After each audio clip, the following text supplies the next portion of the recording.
ලොව විහිදා සුදු පැහැ සඳ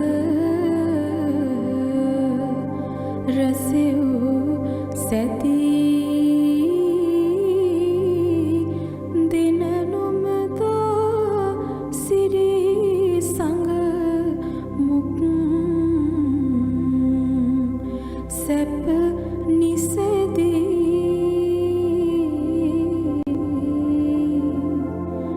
ලද මුනිදා දම් කඳ පහස මන බැඳී වතු දලදා හිමි තෙමහල් පහය රැඳී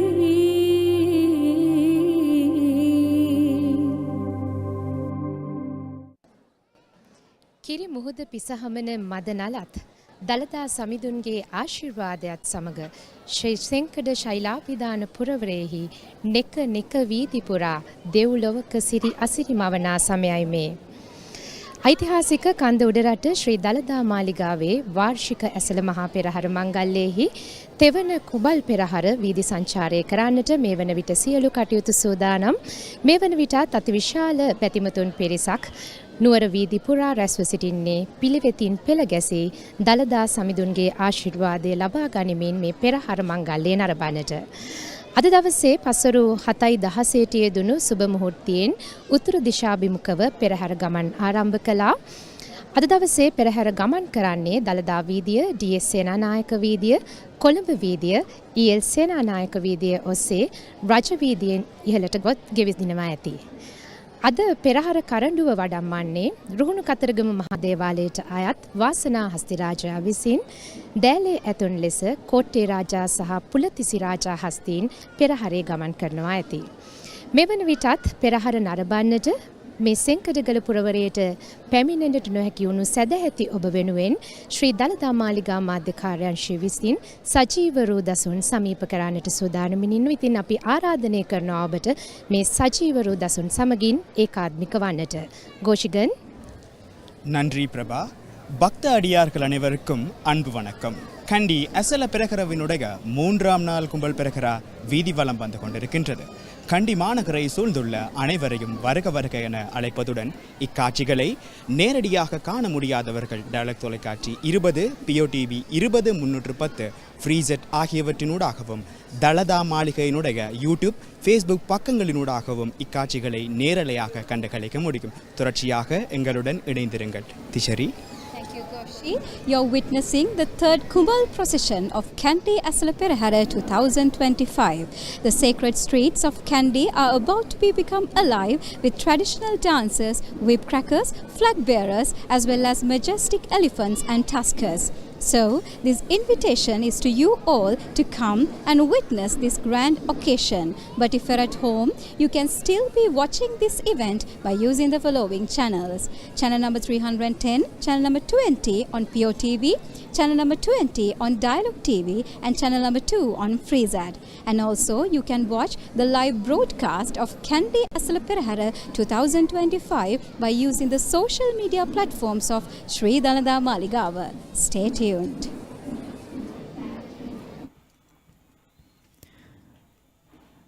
Dalada Samidu Pihitai.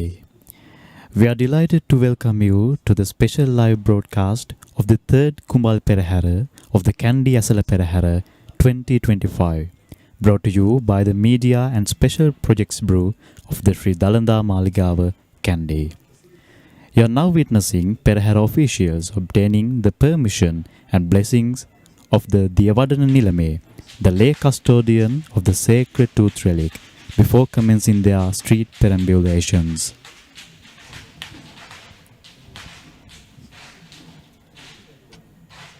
This is the handing over of keys by the Gajanayake Nilame to the officiating bhikkhus.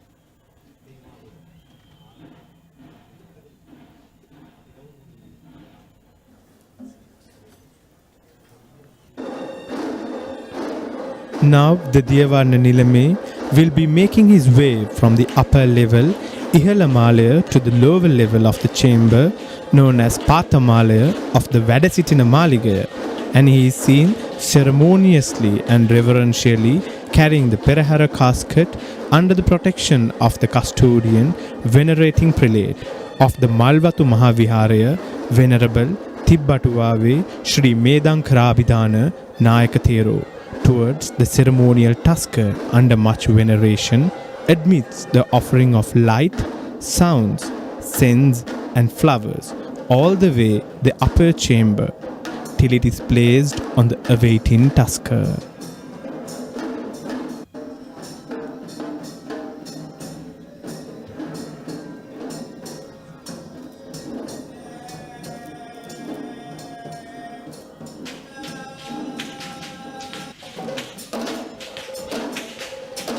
We're now seeing the Perahera casket, which contains 32 relics of Lord Buddha, being placed within the Ranhilige that is mounted on the lavishly costumed tusker, who will uplift the majesty of this great procession.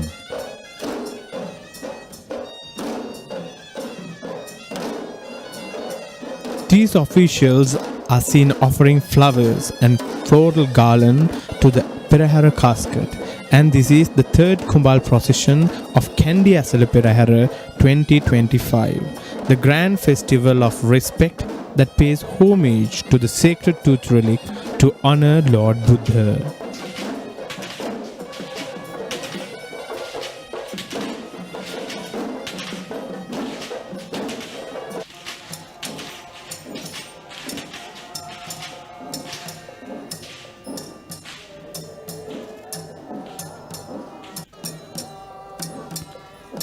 This is the devout movement where the royal tusker shall step majestically down from the Mahavahalkada, the main entrance, onto the Sandakala, the moonstone, amidst the tune of traditional Nagasimha music, in preparation to parade the streets of the Kandian city.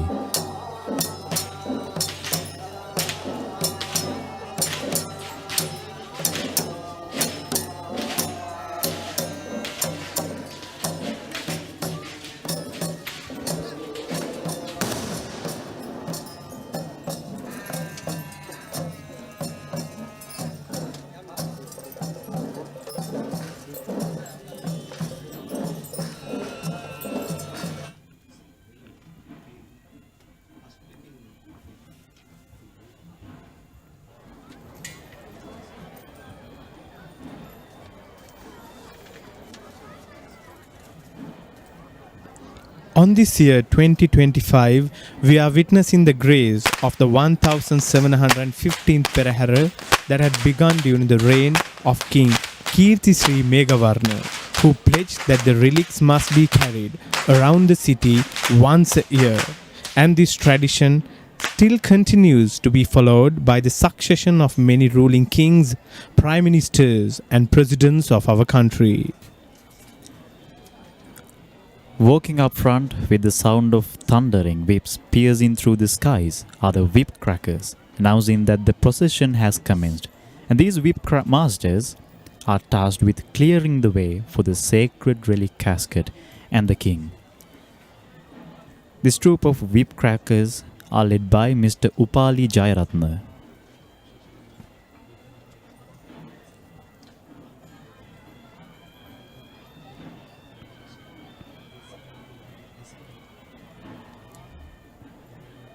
When looking back at history, in the ancient times, it was the ruling king who would parade the streets in Perahera.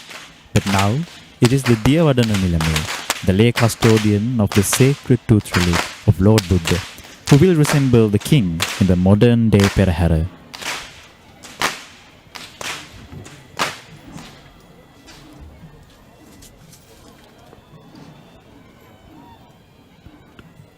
The Perahera is believed to be held in prayer for timely rainfall, and the elements of the Perahera is structured in a symbolical way that it paints the imagery of a rainfall. Rain would never be showered without the striking sound of thunder, and these whip wielders are the symbolic imagery to depict the sound of lightning and thunder to pay homage to the rain gods, requesting to bless our crops and cultivations with rain.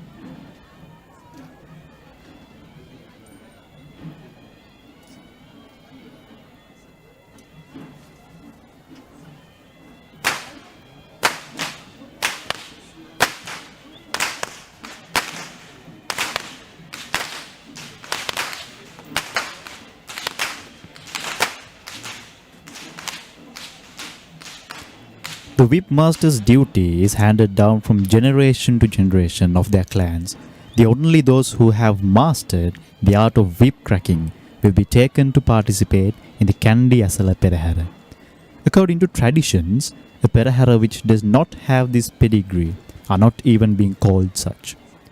In single file, we see the whip masters carefully manipulating their whip that is nearly 7 feet in length and is made fully out of natural materials known as Niyanga and Navapatta, which indicates how traditions have been preserved and the authentic methods have not changed throughout the parading history of 1715 years.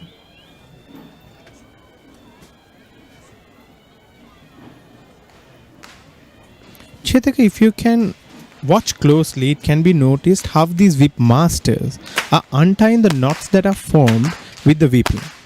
And this is a symbolic to the various problems that we face in this journey of life, where we too spend a careful expense of mind in untying our problems down our own walk down the journey of life.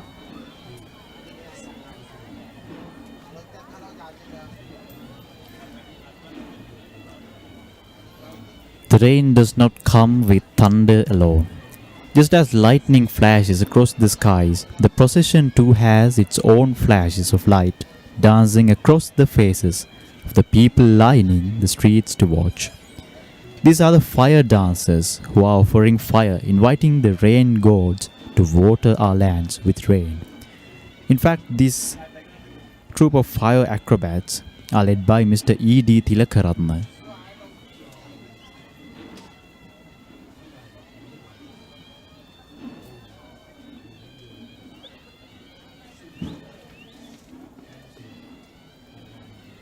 Even though it seems very paradox to learn that we offer fire for sake of water, this phenomenon of nature is magnificently depicted by this group of fireball dancers who perform this thrilling stunt of acrobatics by illustrating how lightning comes with rain.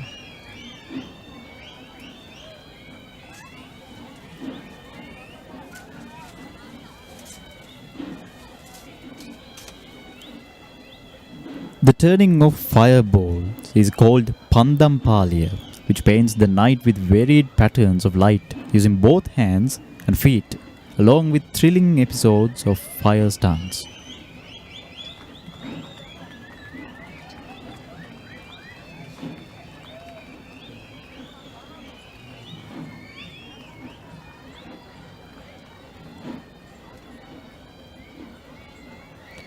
The sun, moon, earth, universe, solar month, night and day are all cyclic, and the fireball dance highlight these universal cycles while depicting how they burn and cool our life cycles. The dances also paints the fierce cycle of samsara, that is flooded with desire, ignorance and anger that are highlighted by these chakras.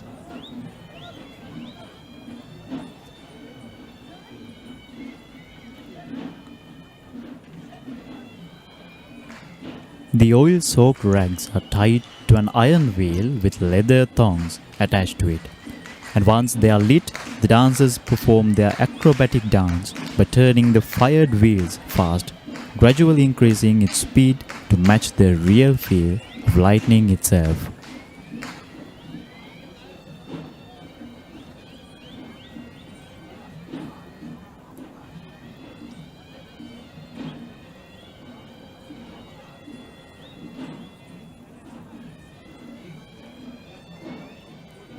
The fireball dance is performed in 3 levels that are known as the Bintalaya, low level, Madathalaya, mid level, and Ahasthalaya, the sky level.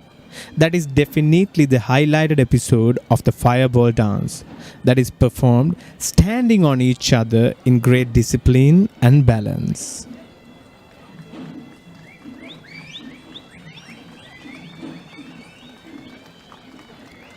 The dancers, being mindful of the part that fire plays in dispelling darkness, cooking protection crops and hyenas, are seen taming the fire and making it offering to the sacred tooth relic of Lord Buddha, while creating curiosity, satisfaction and amazement on the onlookers.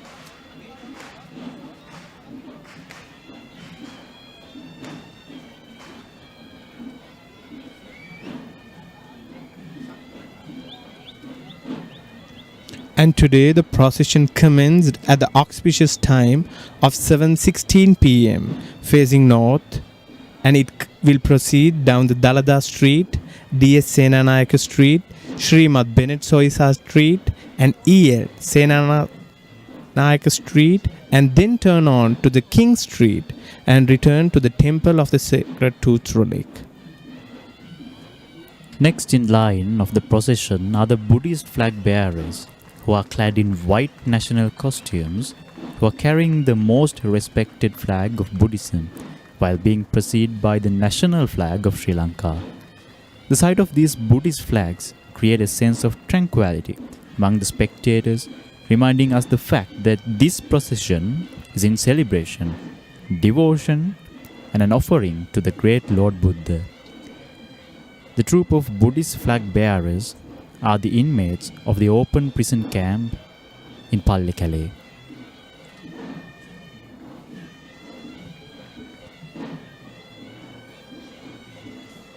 The Buddhist flag is a symbol of faith and peace.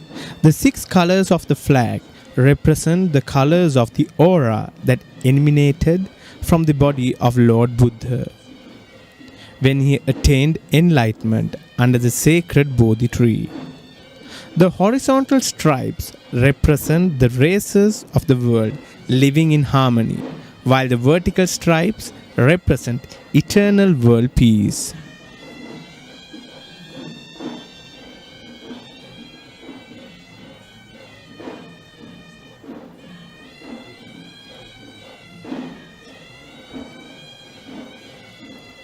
The colors displayed in the Buddhist flag represent the perfection of Buddhahood and the Dhamma, his preachings. The symbolic identities of these colors are illustrated as blue for universal compassion, yellow for the middle path, red for blessings, white for purity and liberation, and orange for the unshakable wisdom. Walking in great discipline in their calm and disciplined nature are the army of sword bearers who provide protection to the Perahera casket. His Kanishka, in fact, these army of sword bearers are the Angampura team of Sri Lanka Air Force.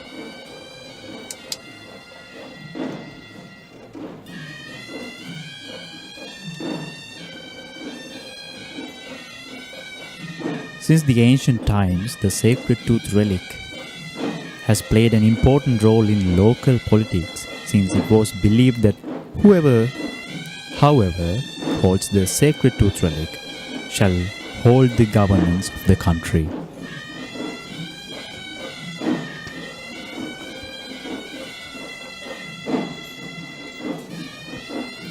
Next up, we have the first elephant of the evening, who's dressed in blue. And this is Banda elephant, who came all the way from Ratnapura carrying Gajanayake Nilame on his mount. Chetaka, it is indeed the norm of the Perahera that the Peramune, or the front runner of the procession, is the first person on the elephant back, and neither officials nor elephants are permitted to parade before the Peramune. Clad in the traditional white costume that comprises of the white jacket and the triangular hat, the Peramune comes into the view carrying the secretarial scroll known as the Lekam Meteor. which is encased in a long cylindrical silver casket.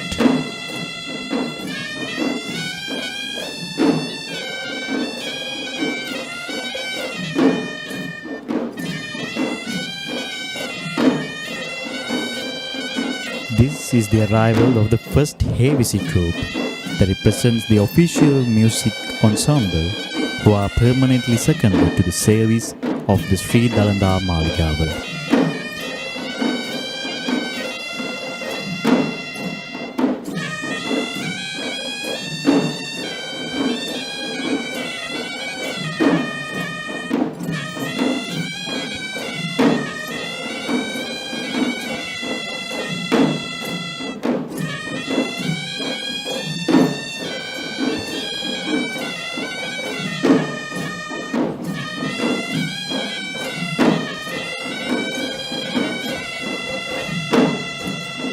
They perform in a dignified present in front of the procession as a tradition which they practice with magnificent skill. In fact, no Panchaturya Vadana or traditional orchestra of Sinhalese music that produce sounds using either drums or other musical instruments is permitted before Hevisi, as per the rule of the Kandy Perahera tradition.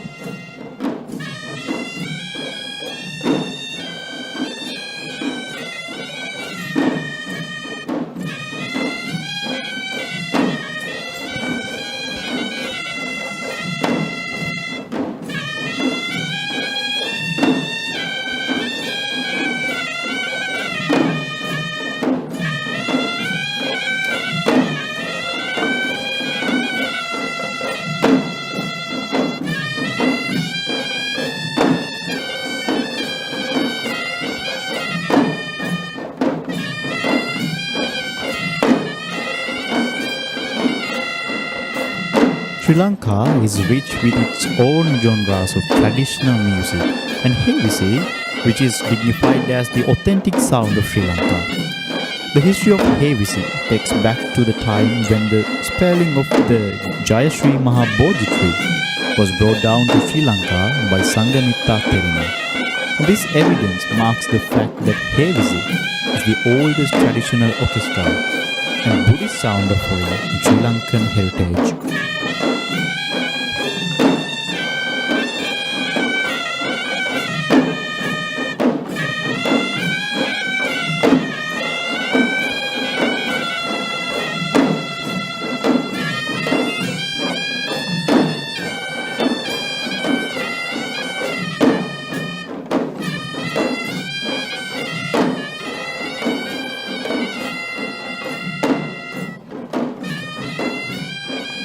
Hevisi as the most prominent orchestra of the five-fold musical instruments too has its own variants that are authentic to various parts of the country, known as Upcountry, Low Country and Kataragama.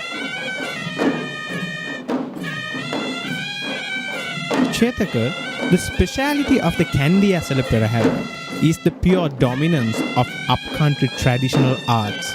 Wherefore, this particular Hevisi instrumental performance belongs to the upcountry tradition of Hevisi, which is known as Udarata Hevisi in Sinhalese.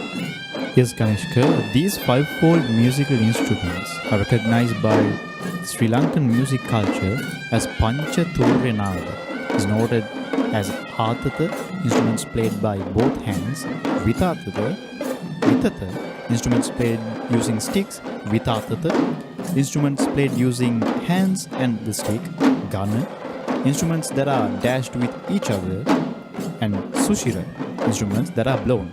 This arrangement of the upcountry ensemble of Hevisi consists of 4 out of the 5 nation tunes, except for the Gatapere, that represents the Athatha tune.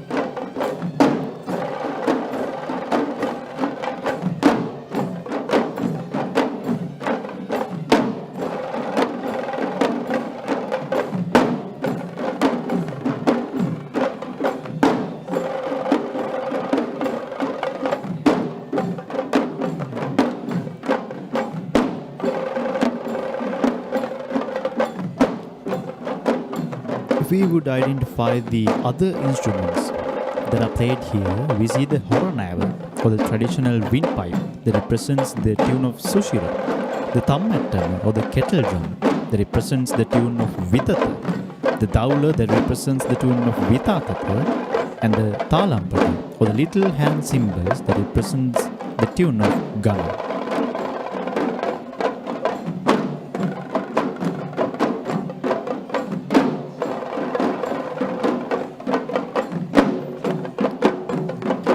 Indeed, Chetaka, the beauty of Havisi is it evolves with all these instruments are played together to make a symphonic sound, and it must be noted that these instruments are played only according to the traditional rule.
The second elephant of the evening, or the first tusker, is the Buruma Raja tusker who belongs to the stable of Sri Dalada Maligawa, with the Gajanayake Nilame on his mount.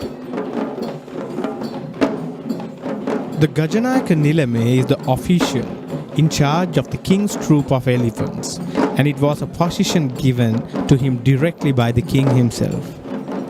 To symbolize this ancient degree, the Gajanayake Nilame, who is attired in the traditional Sinhala Mul Anduma, majestically approaches on a tusker while holding the Ankus or the Ankusir, which is the official symbol of the Gajanayake Nilame.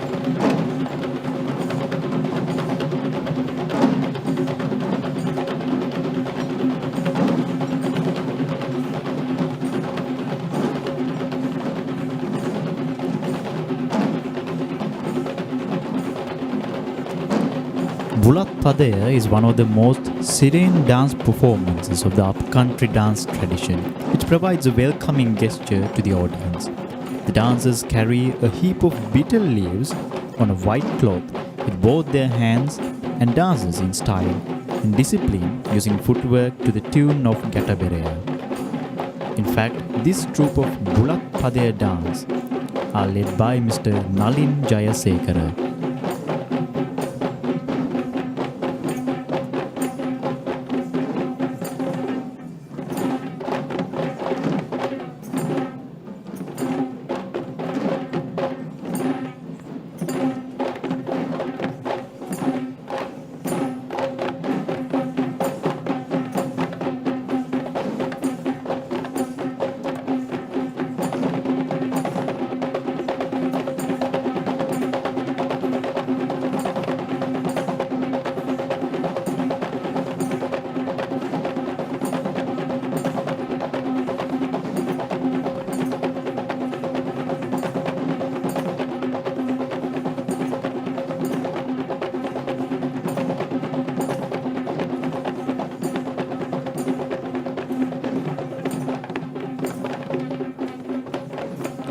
The Bulat Padaya is in fact a ritualistic dance that is performed in healing rituals or Shanti Karma across upcountry, low country and Sabaragamuwa traditions.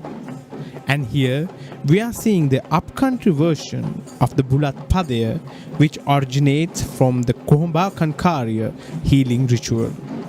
As one of the 4 Hat Padaya, or 7 dance episodes that comprises of Bulat Padaya, Kotala Padaya, Mal Padaya, Salu Padaya, Pol Padaya, or Yahan Mutti Padaya. The motive of Bulat Padaya dance is to welcome the gods to the ritualistic arena known as the Mal Yahana.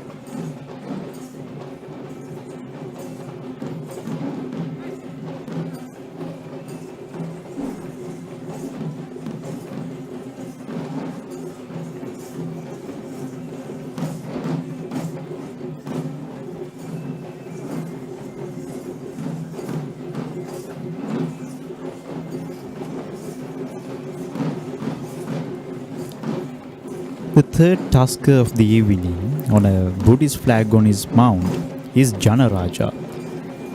When it comes to Janaraja, he is an important resource for us Sri Lankans.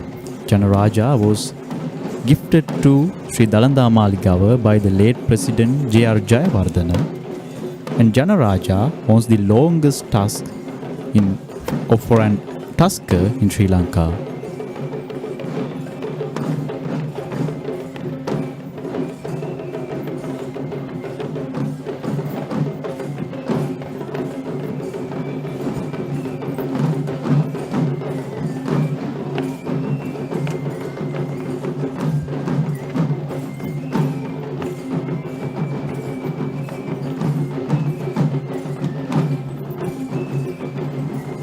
It is an interesting fact from history that in the ancient times, the sacred tooth relic had been considered as a private property of the king, and the public had never been permitted in having a chance of worshipping it. It was indeed the thankful move by the king, Kirti Sri Rajasingha, who declared that the relics need to be taken in for the procession to the public to witness and venerate in seeking for blessings.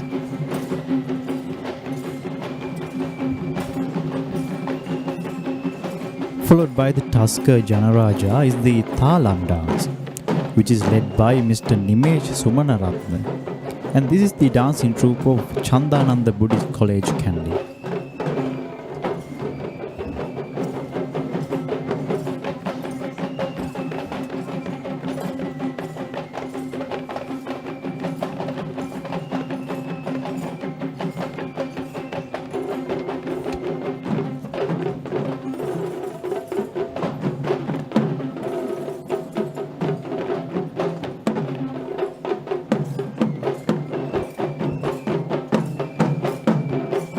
The talampata, or the small set of cymbals, are a vital instrument used in all forms of traditional dancing in Sri Lanka and also in India to maintain the pace and the rhythm of the dance. That is technically mentioned as the Titmatraya, but here the Thalam dance considers these little cymbals as the main prop itself, where the dancers play the cymbals in a denoted rhythm, which aligns the footwork and the hand movements accordingly.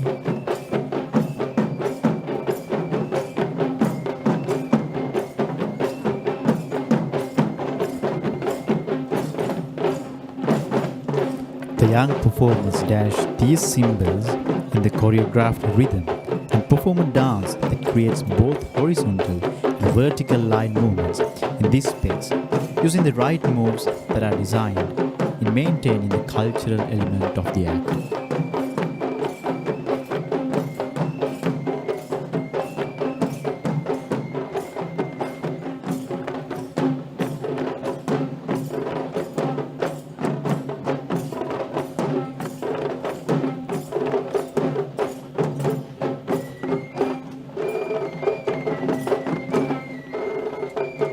Chetaka, the Thalampata dance, is recognized as a Gana dance due to the use of the Thalampata as the main dancing tool, which belongs to the Gana variant of the Panchaturya Nada.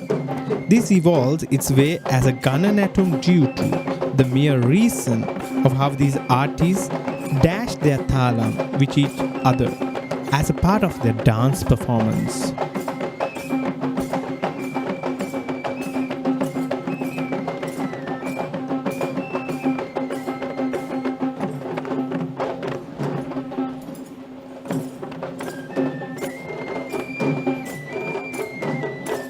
Indeed, Kanishkar, the dancers have not failed to add beauty to the visual appearance of the dance through their costumes and props. We see vibrant and bright colored costumes being worn by the artists, and also two bright colored chiefs of clothes that are attached to both ends of the thalam certainly creates a picturesque attraction.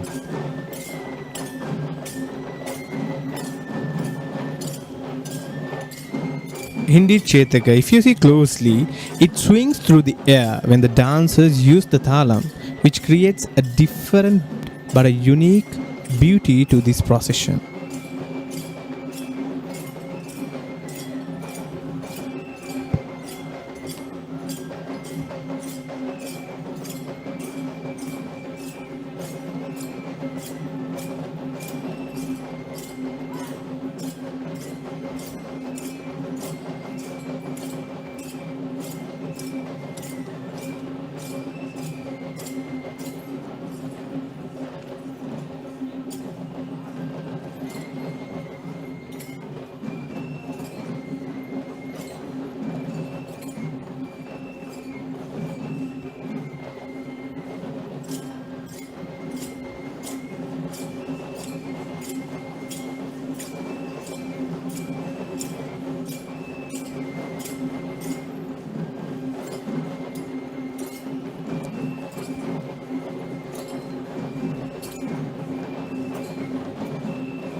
The thalam dance is classified as a folk dance of the upcountry tradition, where it does not connect with any healing ritual, but instead pictures a village lifestyle atmosphere with youth practicing the basics of dance.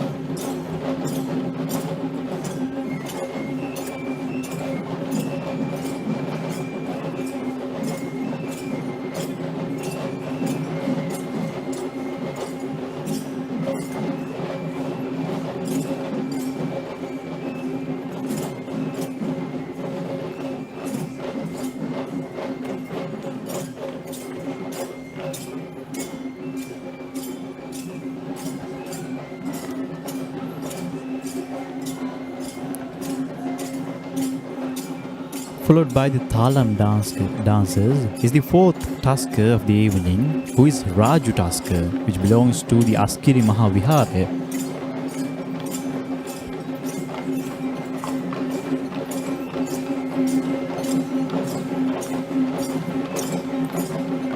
Raju carries a brass umbrella bearer on his mount.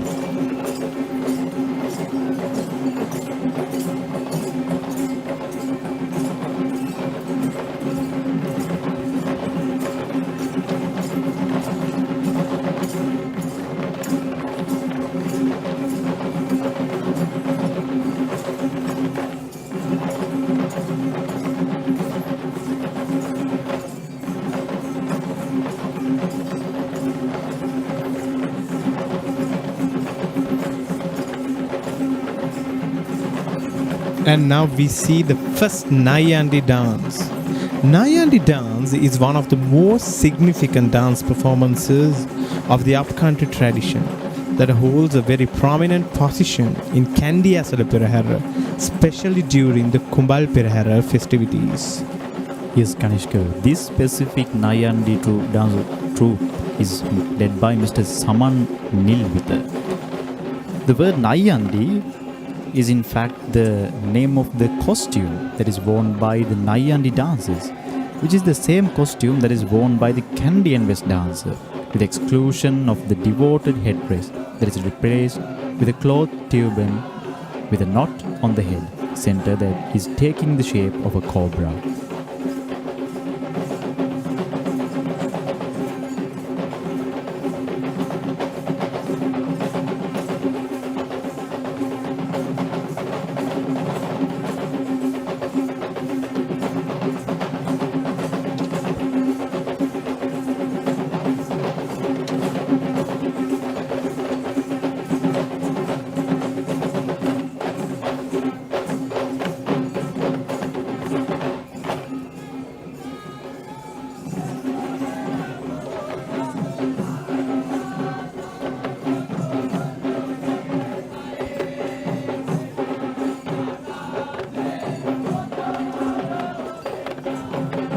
A unique attribute among all these performances and the elephants who are taking part in the Perahera is being prudent in three virtuous qualities: being faithful to the task, being disciplined in what they do, and of course being skillful in the practice of what they do as well. Such virtues accumulate to ignite the devotion bestowed upon the Perahera itself.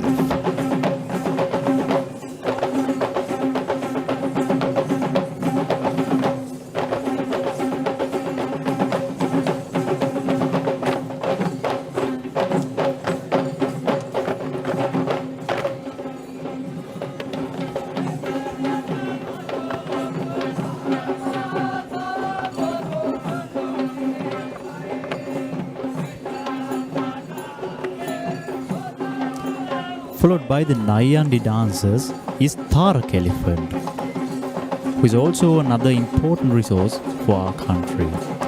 Tharaka is from the Rankadu Patini Devale in Kaduvilla.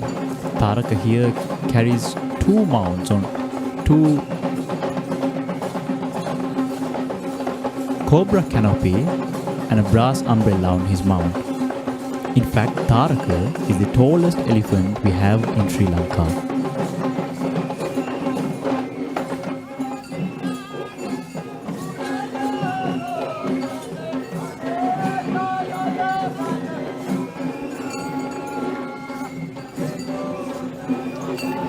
And indeed we can see how proud Tharak is to take part in this procession with the pride walk that he is going in the streets of Kandy.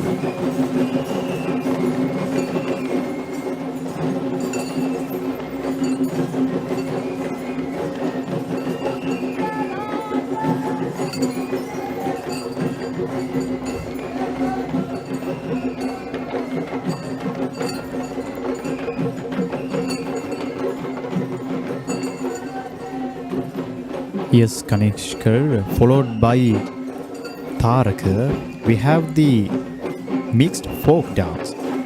The troupe of mixed folk dance here is trained by Mr. P.C.B. Vijay Surya. An important thing to note about mixed folk dance is it is a traditional dance in Sri Lanka which is segregated into two main types, which are the Shastriya Natum, or the dance performances that are based on healing rituals, and the other being Gami Natum, or the folk dance performances. The dance that we see now is a remarkable fusion of not just one, but four different folk dance performances being done simultaneously in the same spotlight.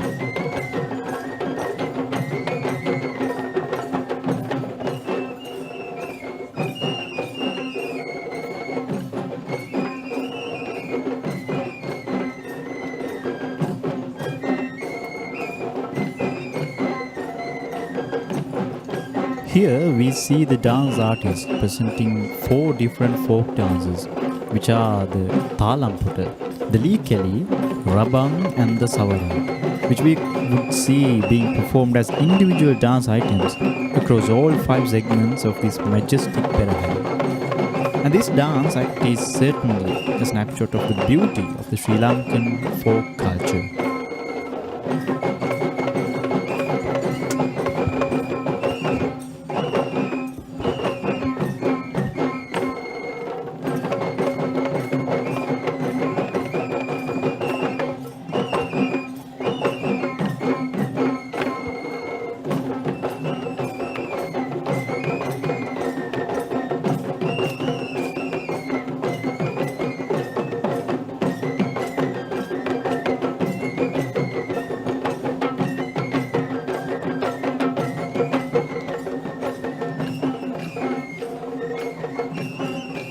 Folk dancing is also known as Jananatu or Gaminatu, which are the dance items that represent the culture of the native village lifestyles of Sri Lanka. These dance acts have no ritualistic regulations that need to be strictly adhered to in comparison to the Shastriya Natu acts.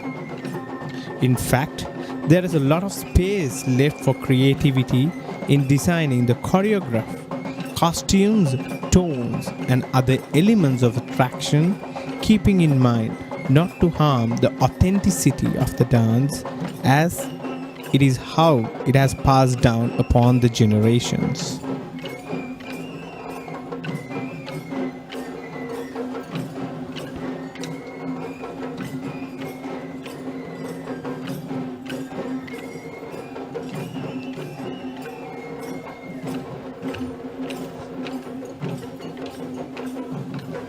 This dance is represented as one team, but we could carefully observe how they break themselves into sub-teams among themselves based on their designated dance. It's true that it is the same music that is being played for the whole group, but this music plays the tune for 4 different dance acts that involve 4 different props and 4 different steps of dance, which are being carefully presented to maintain their cultural identity.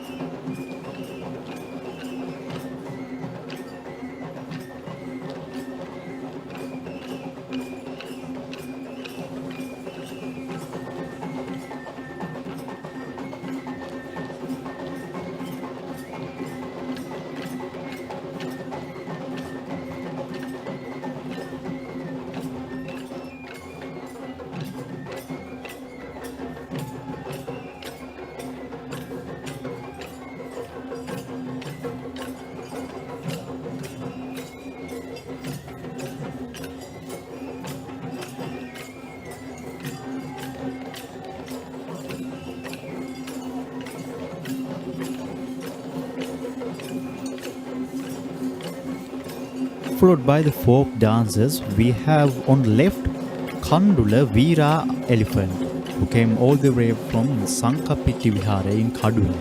And on the right side, we have Vijitaraja elephant, who belongs to the Dimbulagala Aranya Senasana.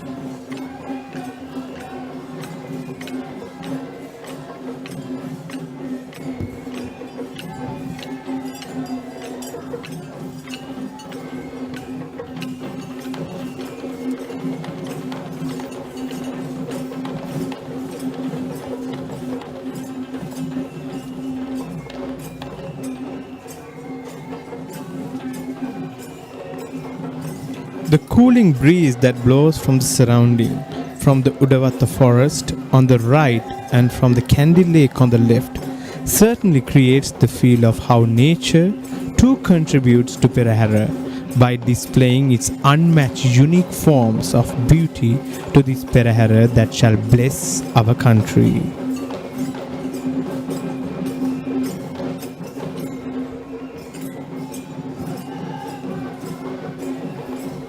And now you are witnessing the live production from the Media Bureau of Sri Dalada, Maligawa.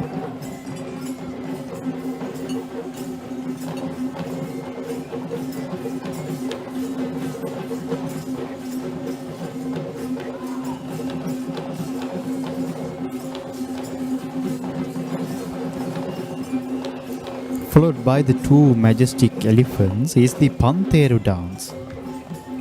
This troupe of Pantheru dancers are led by Mr. Palitha Hapugoda.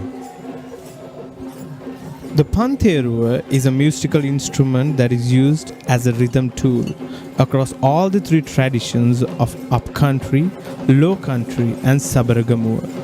But the Pantheru dance is exclusively belonging to the Udarata or the upcountry tradition of dance.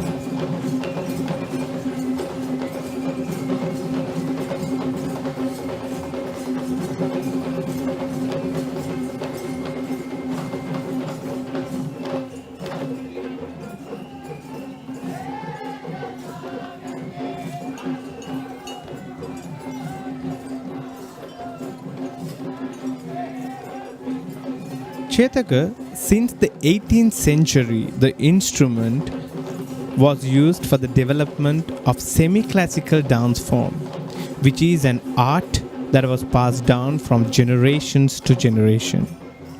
The dance is classified as a Gananatuma as per the theory of Panchathuriya Natha, since the Pantheru is an instrument belonging to the Gana classification, as it needs to be dashed in order to be instrumented.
This instrument is a small brass circular frame with 5 cymbals fixed to it, which gives a small metallic sound as it shakes. It was originally used to keep up the beat in the chamber of versifiers or the Kavikara Maduva.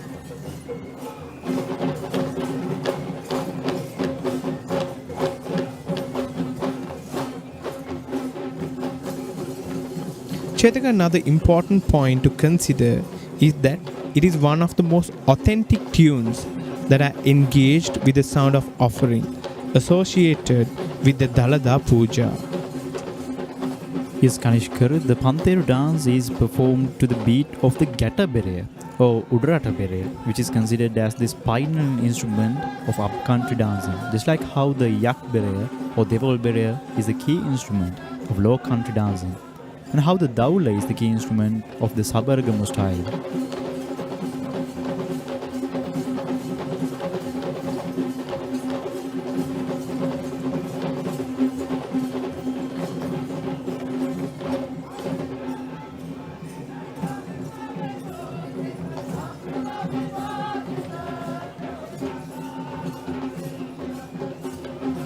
And now we are seeing the magnificent sight of the Senkadagala kingdom.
The Pantheru here has a circumference of 28 inches and 5 cymbals attached to along its rings.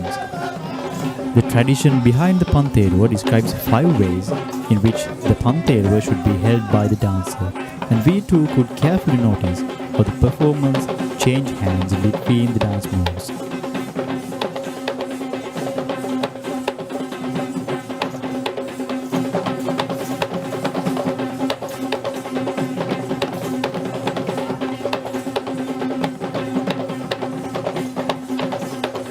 Indeed, we can see how they perform in circles, perform in stunt flips, and many more thrilling episodes to captivate the attention of the onlookers.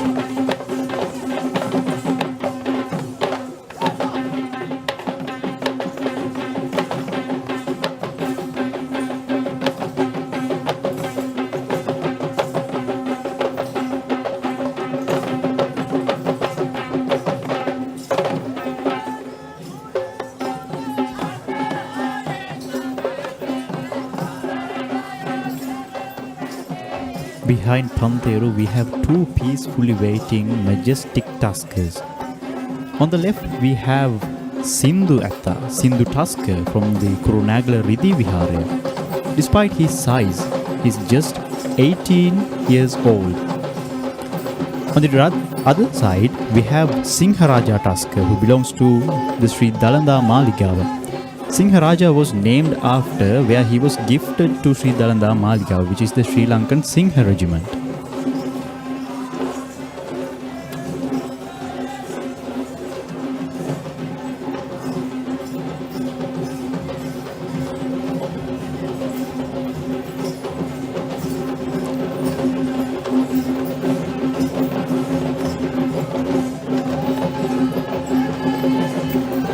And with that, we see the entrance of the West Dance Troupe in the third Kumbal Perahera procession. The most unique and most recognized presentation of Kandian dance heritage is the most fully adorned West Nattua, or the Kandian West Dancer.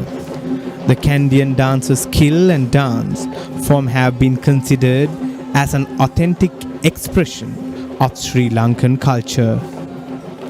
Yes, Kanishkar, this is the majestic troupe of West dancers which is trained by Mr. Ishantha Ihalavela and Mr. Lasantha Vansekara.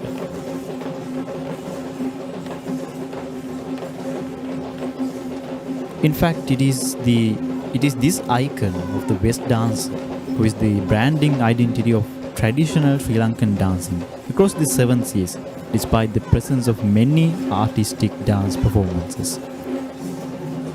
It is amusing to hear that it is this same picture that is illustrated on everyone's mind when they hear the phrase Sri Lankan dance, which we could be certainly proud of.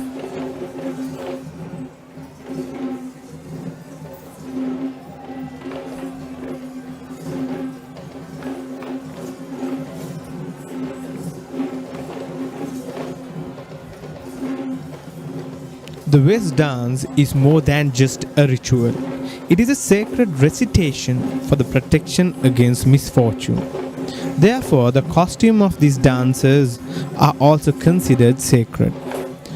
This most glamorous costume symbolically represents the regalia of King Malaya, the royalty who performed the ancient ritual of Hatapas Mangalya, which is a healing ceremony that was held 2500 years ago. Definitely.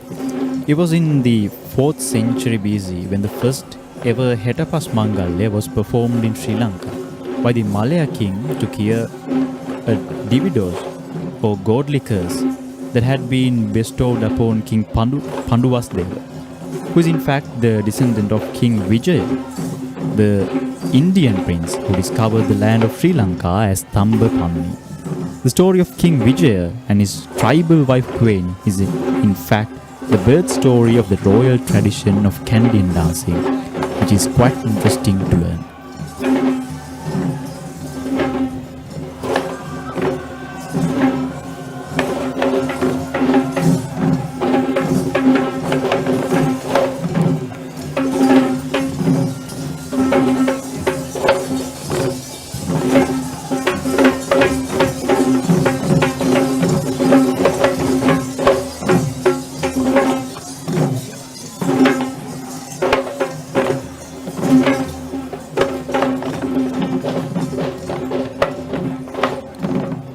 West dancing was considered as a part of the royalty itself, where it was formerly associated with the kings since the ancient times. When going down history, the West dance was performed in the time of Anuradhapura kingdom, and this had been rebranded as a Kandian dance only after the royalty had shifted to the kingdom of Senkadagana.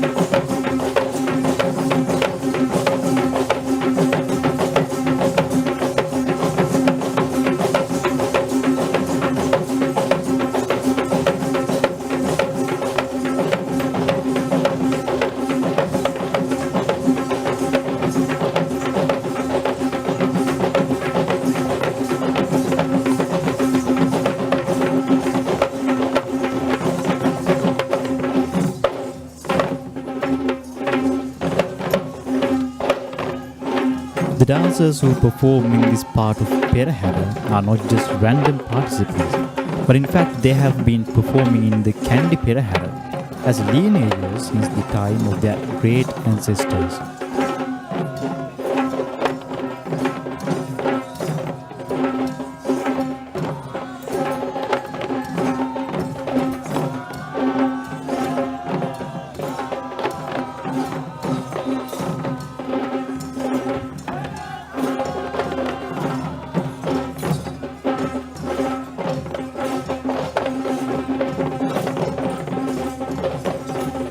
Dressed in the white Pottier costume, this is the Karya Karavana Korala, who is the royal official that holds the responsibility for all the engagements in regard to the offering, the Perahera and the relic casket.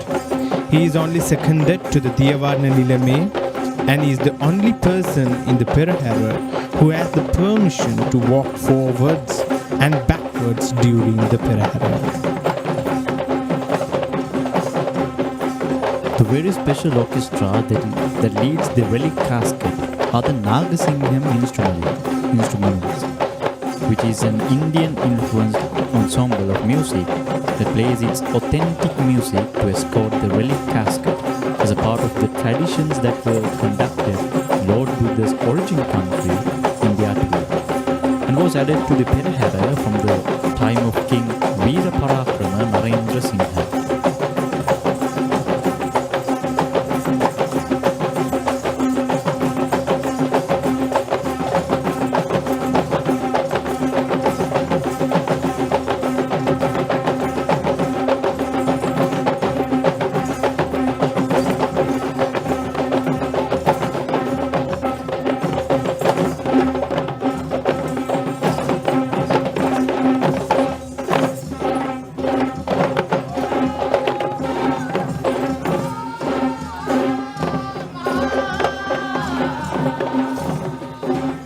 It is in fact the Karya Karavana Korala who represents the Gajanayake Nilame in other routine Peraheras of Sri Dalada Maligawa.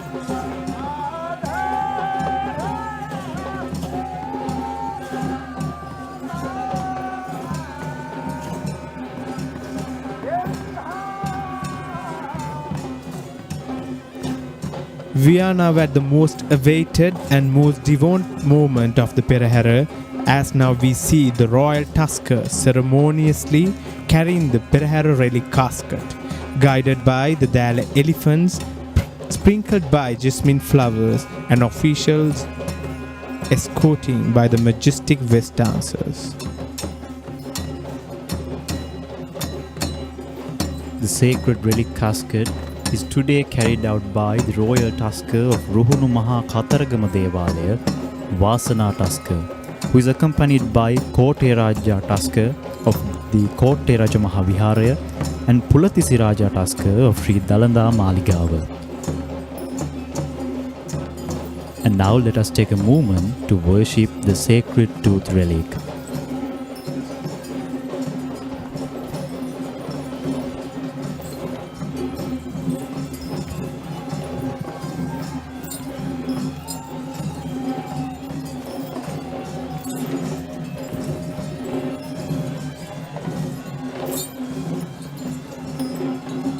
This is the chamber of versifiers of the Kavikara Maduva, the group of poets who walk behind the relic casket while singing the virtues of Lord Buddha.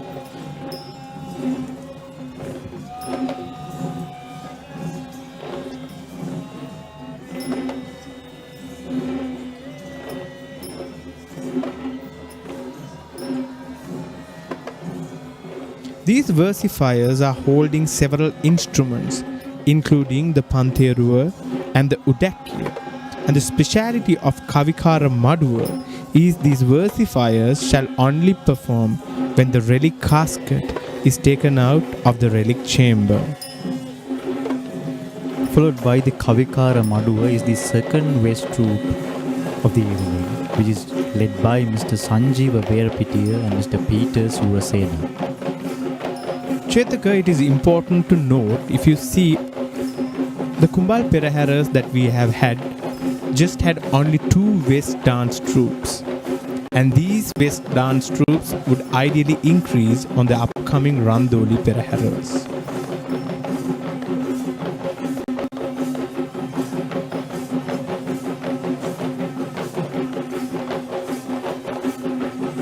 It is an interesting fact from history that in the ancient times, the sacred tooth relic had been considered as a private property of the king, and the public had never been permitted in having a chance to worship it. It was indeed the thankful moment by King Kirti Sri Rajasinghe, who declared that the relics need to be taken in procession for the public to witness and venerate and seek for blessings.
Being a West dancer is no easy deal. Any primitive dancer needs years and years of practice and skill in order to be crowned as a West dancer, and they are only permitted to wear the West tattoo or the much respected headdress is only after they are religiously coronated as a West dancer, which is a highly respected tradition that is even practiced in the modern times. Indeed, Chetaka.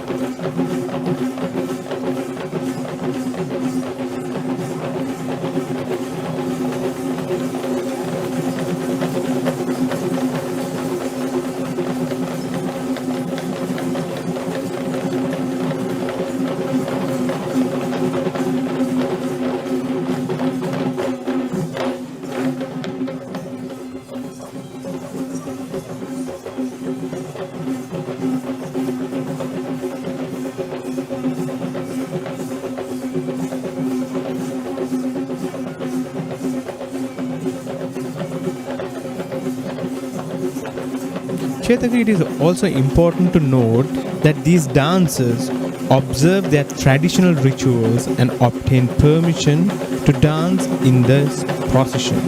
However, those who dance in Dalada Perahera are those who have brought with them a sansara stick habit and skill in the performance of this art form.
Majestically walking along the path of third Kumbal Perahera is the Gajanayake Nilame of Sri Patini Devale, representing the procession of Dalada Nilame of Sri Dalada Maligawa.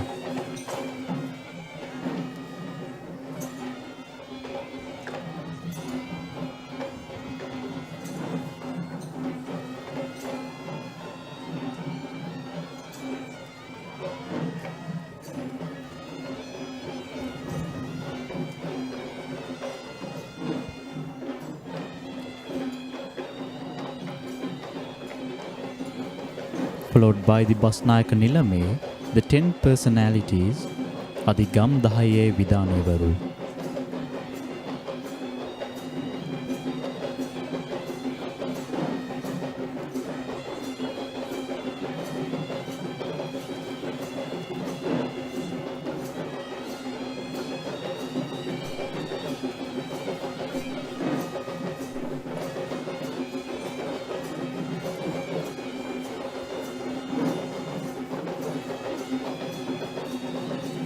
Yes, Chetaka, indeed, they are the chieftains of the 10 associated villages of the Sri Dalada Maligawa. And with that, now we are witnessing the commencement of the Sri Natha Devale procession. The Sri Natha Devale is Kandy is located right in front of the Sri Dalada Maligawa, where it is considered as the main shrine that is dedicated towards Lord Natha, and one of the oldest buildings in Kandy that was built even before the Sri Dalada Maligawa. The procession of the Natha Devale is the first to follow the Dalada Perahera due to the belief that God Natha is next in line to attain Buddhahood.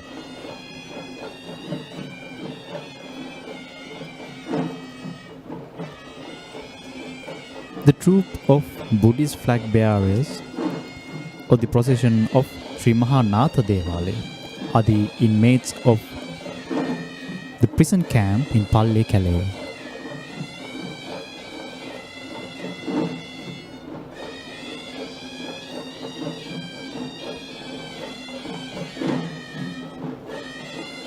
Chetaka, indeed, talking about the premises of the Sri Natha Devale in Kandy is recognized since and known as Jayabhumi, or the land of luck, since the time of our ancestors, based on the indication by an ancient Brahmin named Senkada. According to the legend, this sage Senkada had once visited this land and had witnessed a hare being chased by a pack of wolves, and with a flick of a movement, the hare had managed to chase the entire packs of wolves by itself, just as it entered this land. Interestingly, it was because of the same Brahmin that evolved the name of Senkadagala to the city of Kandy.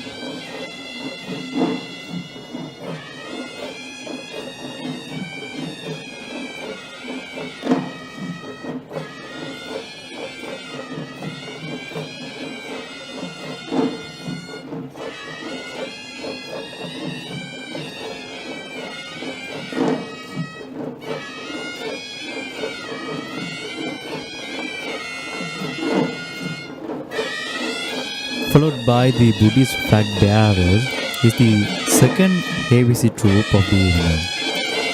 This specific troop of Hevisi artists are led by Mr. Y.G. Vijayasena.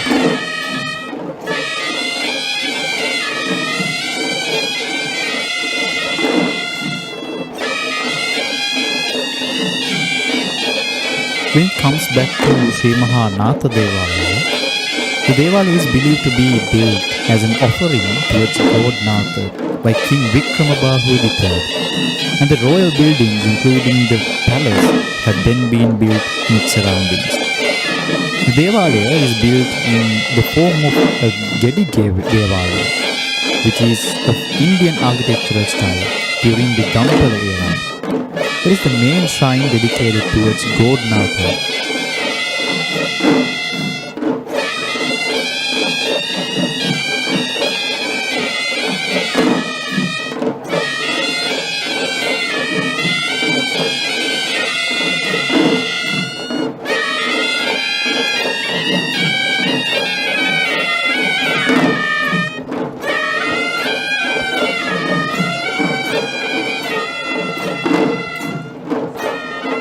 Chetaka, it is also believed that the Dutch armies had used this same place as their resting place when they arrived to meet the king. Another highlight of Natha Devale premises is the historic Ashtapala Bodhi tree that is famed as the Val Bodhi, which is much worshipped by all devotees who visit the Sri Dalada Maligawa.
The tune of Havisi is believed to be spiritually healing illnesses and create an immense satisfaction when being heard by devoted person. Interestingly, many local and foreign visitors find it very soothing to stay within the Dalada Maligawa premises during the daily offerings or the Tevava, as the entire surrounding of this temple and the Devalayas get filled with the symphonic sound of Havisi, which dives deep into our blood and creates a patriotic feeling about ourselves, our religion, our culture, and our traditions.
Majestic elephant, the first elephant of Sri Natha Devale, with a Ravana flag on his mount, is Rohana.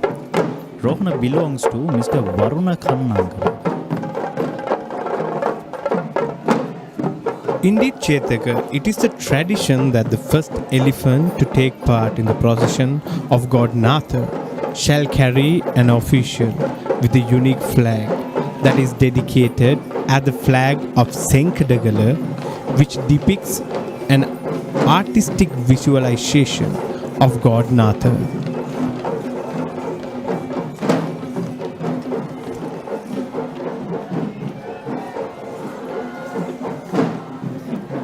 Next up is the troupe of Pantheru dancers, which is led by Mr. Chanaka.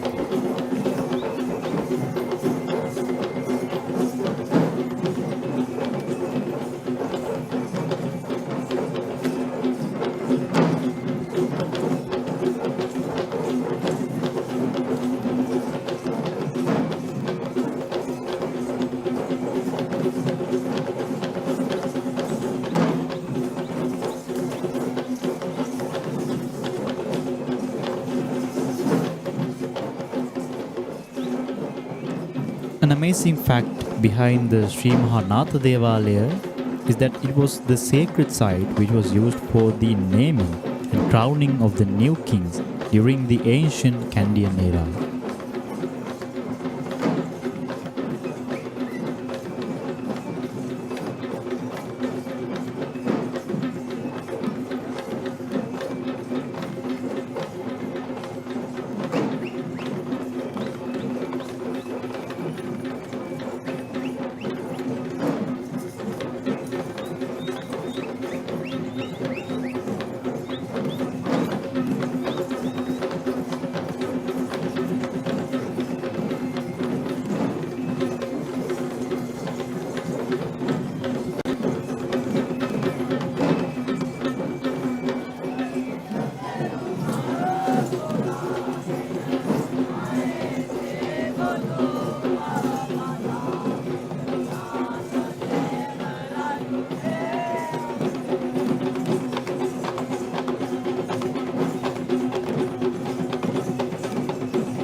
And we can see the perfect acrobatics of this particular dance, so that we are able to witness the Pantheru dance in the most authentic form. Followed by the Pantheru dances, we have Sakura. Sakura, enjoying the tune of Pantheru dances, belongs to Mr. Tilinagamage.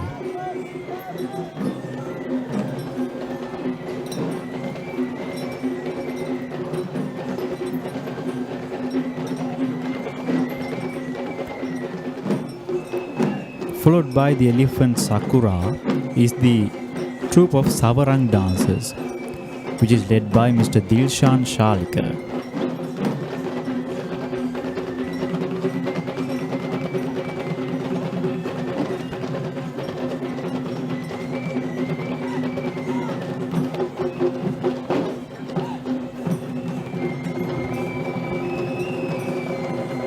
Dance items which involve these tussles are used quite often in the Perahera, but this is not the usual charmer dance we will be witnessing on these processions. This dance, which is recognized as the Savarang dance, is similar dance to charmer, but with a difference in the prop that is used.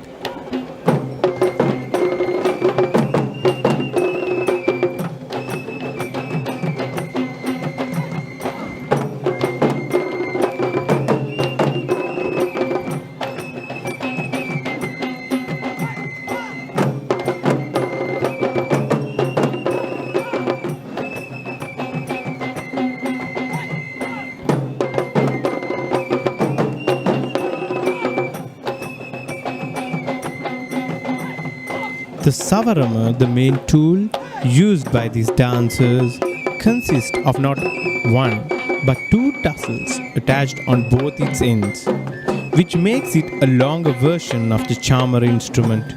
However, the savarama too is meant to serve the same purpose as the charmer, which is to fan and cool the impending icon of worship, which was traditionally the king, and today the relic casket or the reliquaries of gods.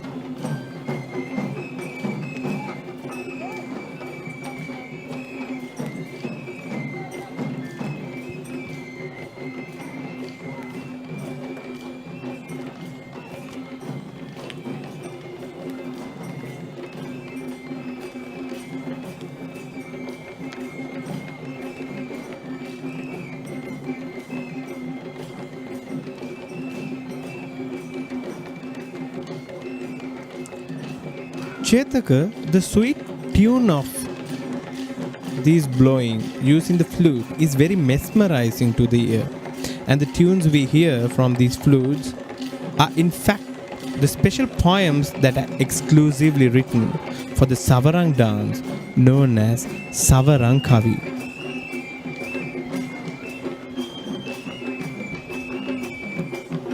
Yes, Kanishkar. Followed by Savarang, we have the troupe of Likali dancers, which is trained by Mr. Upali Dharmaratna. When it comes to Likali, This is also another interesting folk dance of the upcountry tradition that consists of performers having two wooden sticks on their hands who shall dash them together in a rhythm individually and even among pairs or at times groups.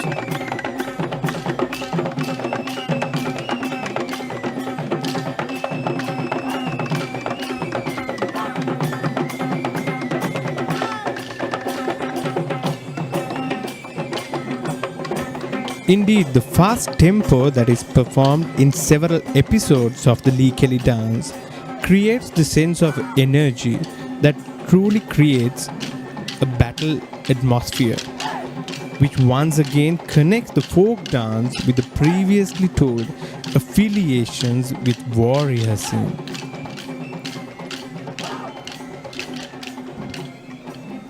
When we come back to the legend of God Natha, the well-known fact behind God Natha is the belief that he is the next in line to attain Buddhahood as Maitri Bodhisattva, where he is also identified as Avalokiteshwara in Indian cults.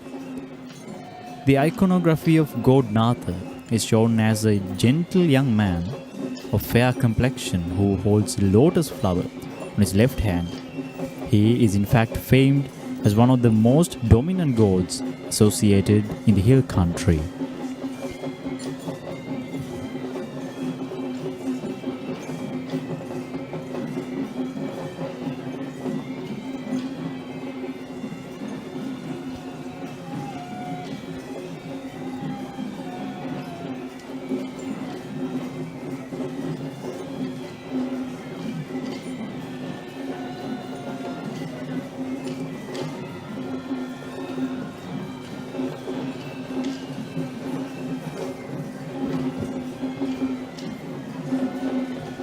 And with that, we see the entrance of the Nayandi dance troupe of Sri Mahanatha Devale Procession. Yes, Kanishkar, this particular troupe of Nayandi dancers are trained by Mr. Asanka Karunaratna.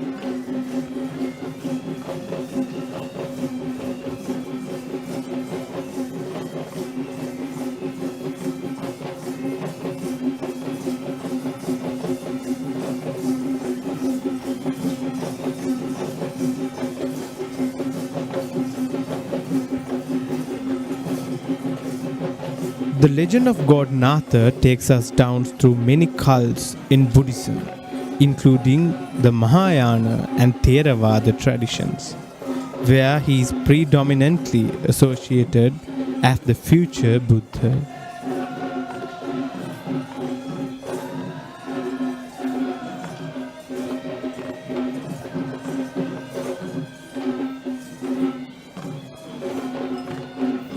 In the Sri Lankan history, there are recorded evidence and mentions of God Natha in the Thandesha of Tisara, Gira and Kol, where God Natha was one of the prime deities who were seeked by the ancient kings of Sri Lanka.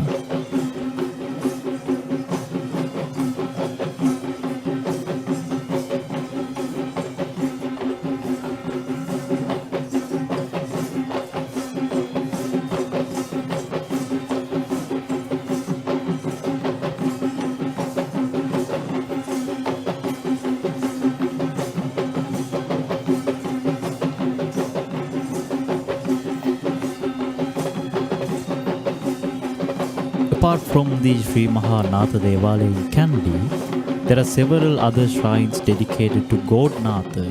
That includes the Vegiriya Natha Devale in Gampala, the Dodambala Natha Devale in Yatinuvara, the Pasgama Natha Devale in Hewahata, and also the famous Vidyaguda Natha Devale in Raigam city of Horana.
before the Dalada Perahera commenced, 1715 years ago, it was just the Natha Devale Perahera that comprises of God Natha, Vishnu, Kataragama and Patini. Clad in white dress is the chief trustee of Sri Natha Devale. And accordingly, we have come to the most awaited segment of Sri Natha Devale procession. Let us now take a moment to feel the devotion and to worship the godly ornaments of Lord Natha. The godly ornaments were carried by the elephant Arjuna of Vavuru Kannala, who belongs to Venerable Panyasila Thero. And now you are witnessing the commencement of the Sri Vishnu Devale procession. The Sri Vishnu Devale in Kandy that is also prominently identified as the Mahadevale or the Great Shrine is the main shrine in the hill capital that is dedicated to Lord Vishnu among the Satara Mahadevalaya in Kandy.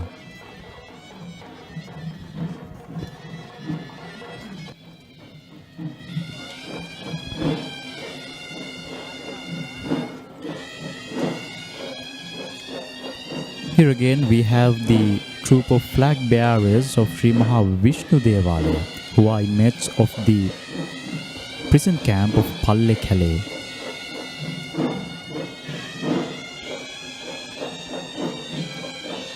Followed by the flag bearers, we have the first elephant of Sri Vishnu Devale dressed in blue. This is Suranimala.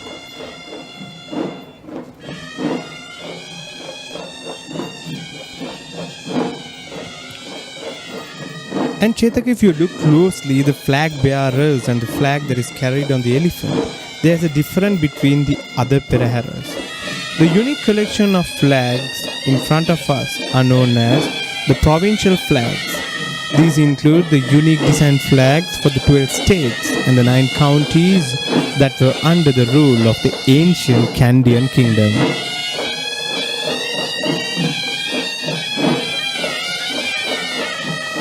The troupe of Heavy artists, which is led by Mr. Saman Priyanka Arambagidara, is now proceeding on the line.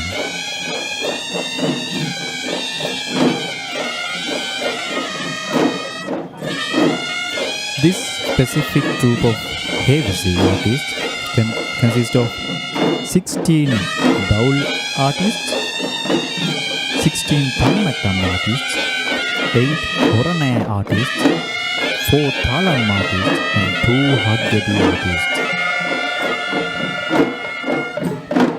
Chetaka, to add on to the states and the provincial flags, the only collection of flags that are being carried in the procession of Sri Vishnu Devale would be the Palat Kodi, or the flags that represent the states and counties of Sri Lanka.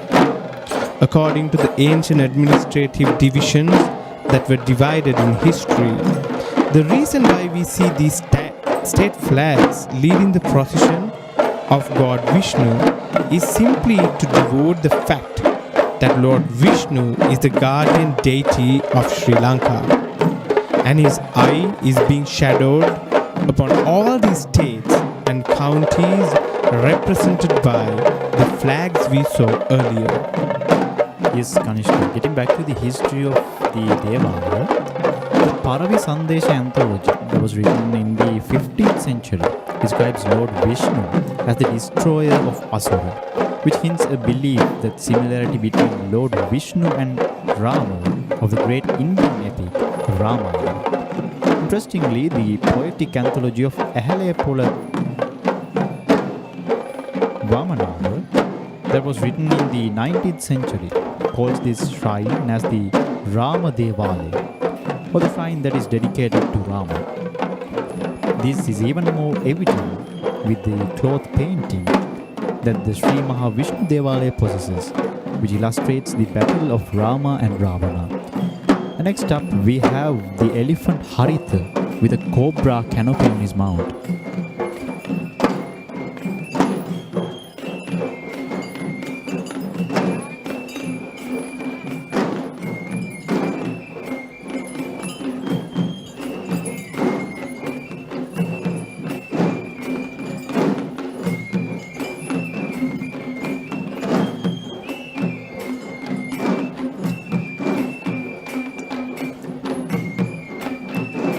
Followed by Haritha is the troupe of Savarang dancers, which is led by Mr. Ruwan Talgagoda.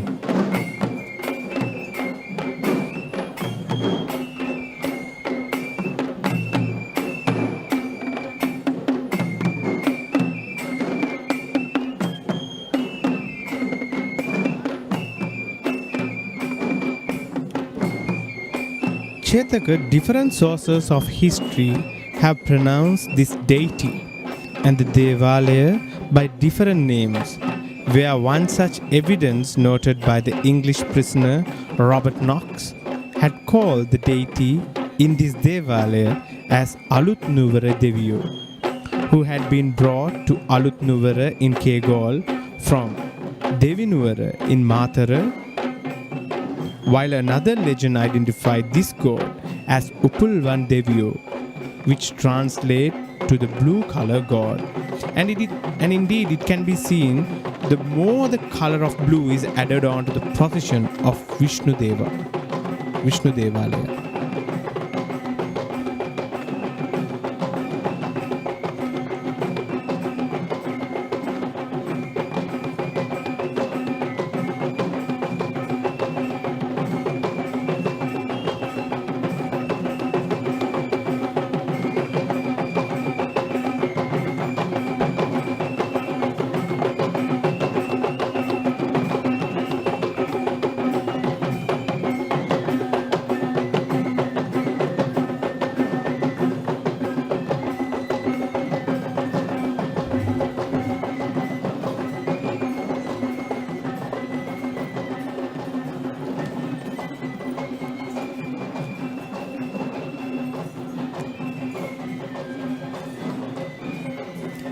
It is believed that the Sri Maha Vishnu Devale in Kandy was built by King Senarath in between 1604 to 1635, during the time in which the Upulvan Devalaya in Alutnura was destroyed by the Portuguese in midst of their Kandian invasion.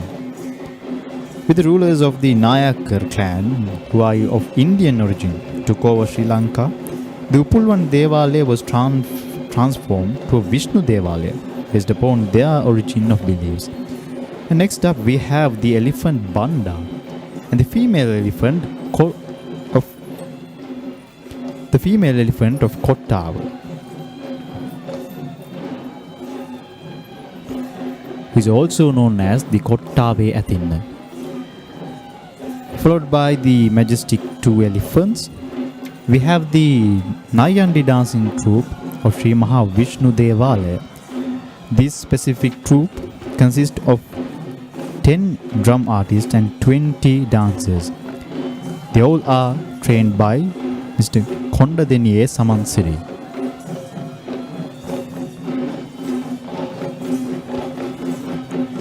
And Chetaka, if you look closely, the devoted headdress is replaced with the cloth turban, which is red in this particular procession, which is quite unique from the others.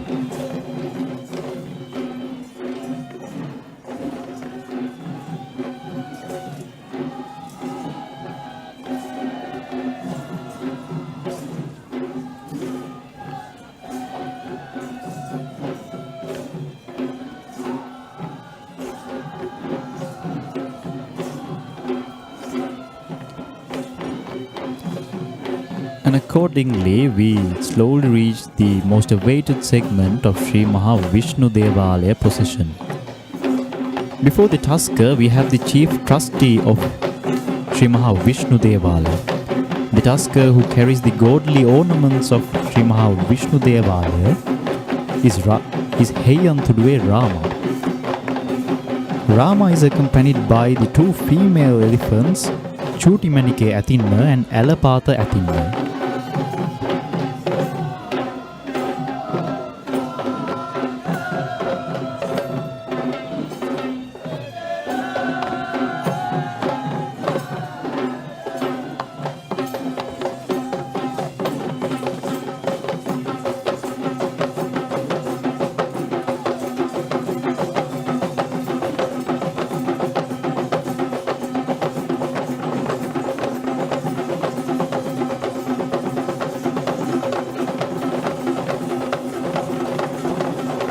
Legends believe that Lord Vishnu is a future Buddha after Lord Natha, which is the evident reason as to why we see procession of Sri Vishnu Devale following after the procession of Sri Natha Devale according to the tradition of Kandy Esala Perahera.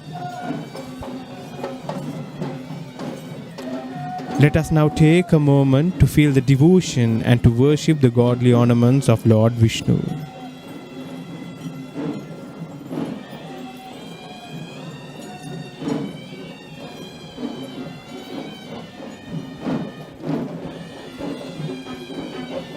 Now we are witnessing the commencement of the Sri Kataragama Devale procession.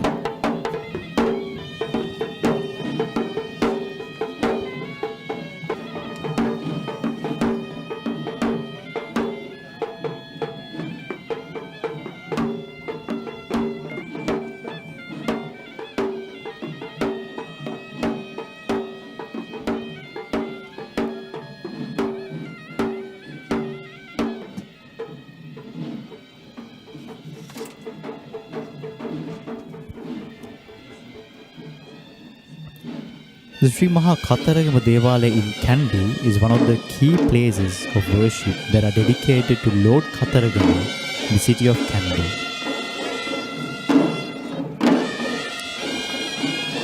As the first elephant of the Kataragama Devale procession, we have the elephant Hesara, who belongs to Mr. Ajit Dalada. Followed by Hesara is the heavy troupe of Kataragama Devale, who is also known as Rajakari. Chetaka, to continue from where you stopped, the speciality of Sri Kataragama Devale being one of the only out of the Satara Devale or the four main shrines that is located outside the premises of the Sri Dalada Maligawa premises. It is located in the Kotogadala Vidya, which was known as the ancient Kavikara Vidya, where the poets of the king had used to reside during the times of royalty.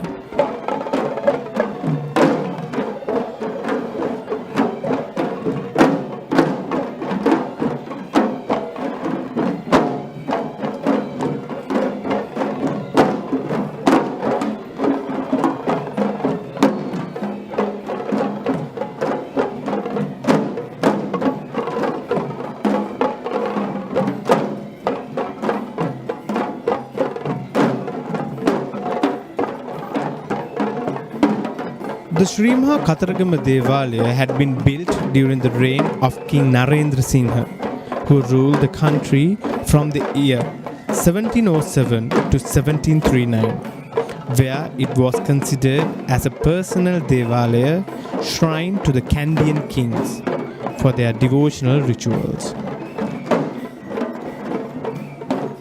With a brass canopy on his mount is the elephant Sandali, who also belongs to Mr. Ajit Galage.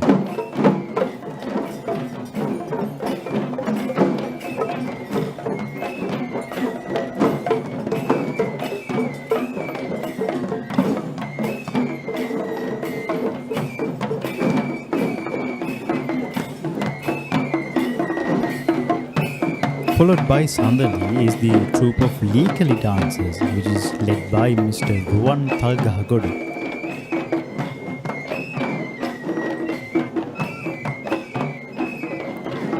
Getting back to the Devale Kanishkar, the Sri Kataragama Devale had been built during the region of King Narendra Singha, who ruled the country from the year 1707 to 1739, where it was considered as a personal Deval shrine to the Kandian kings for their devotional rituals in order to receive blessings of Lord Kataragama.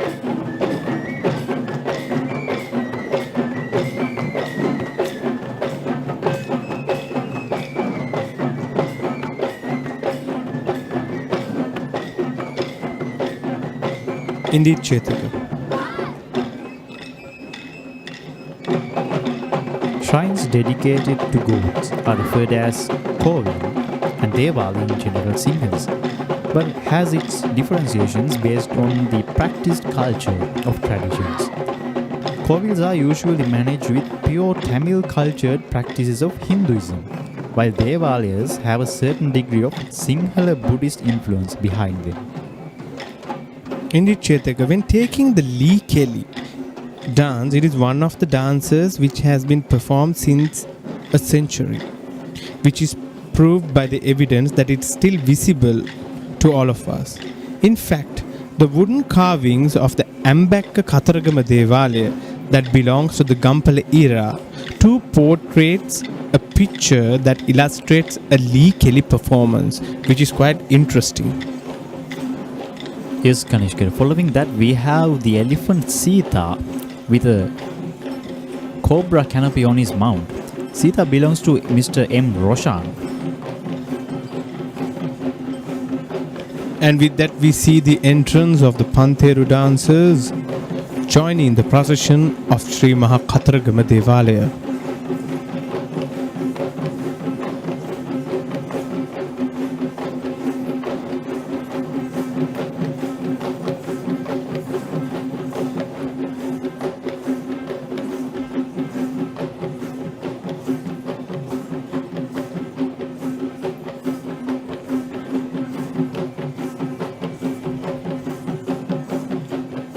It is believed that Lord Kataragama is the younger son of Lord Shiva and goddess Parvati, and he is considered as an important deity in the Indian subcontinent since ancient times, worshipped as Kumara in North India, and is predominantly worshipped in the state of Tamil Nadu and other parts of South India, Sri Lanka, Singapore, Malaysia.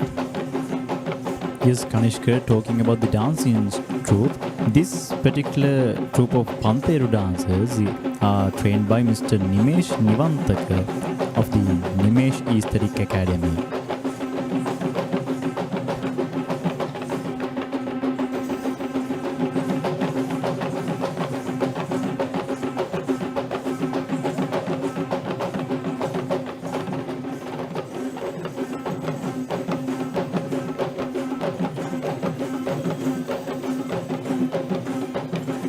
The Kataragama Devale in Kandy practices a variety of Tamil-influenced rituals, such as the annual Theru festival that takes place annually the month of June. The chief priest, or the Ayya, hailing from an original South Indian Brahminic lineage itself.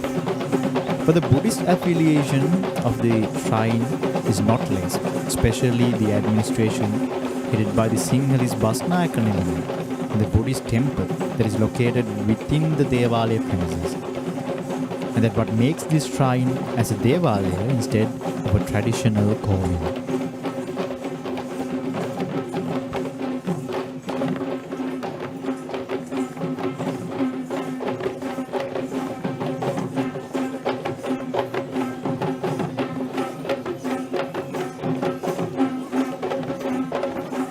Next up in line, we have Mr. Nalaka Jayasingha's elephant.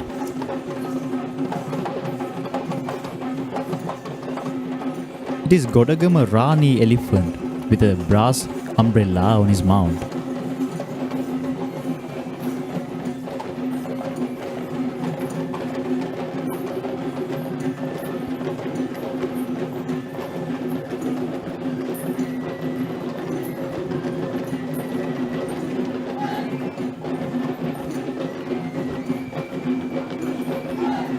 Followed by the elephant, we have the Savarang dancers of Sri Kataragama Devale. These are the dancers from the Divyanjali Aesthetic Academy, trained by Mr. Suraj Madhushan. The god Kataragama is mostly represented with an iconography with 6 phases that symbolizes 6 of his divine powers or attributes. The first, which radiates light that dispels darkness, the second that expresses compassion and pity for humans, and the third that shows goodness and gentleness towards the peaceful, and the fourth that shines beautifully as a moon, while exploring the fertile. And the fifth that blesses the victims of the battlefield, and the sixth is the kind husband who shows love towards his consorts.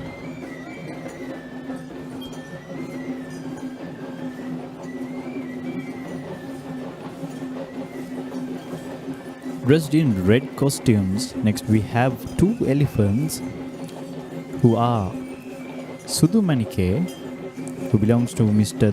Buddhika Miriyalla, and Parami, who belongs to Mr. Samantha Vijayaman.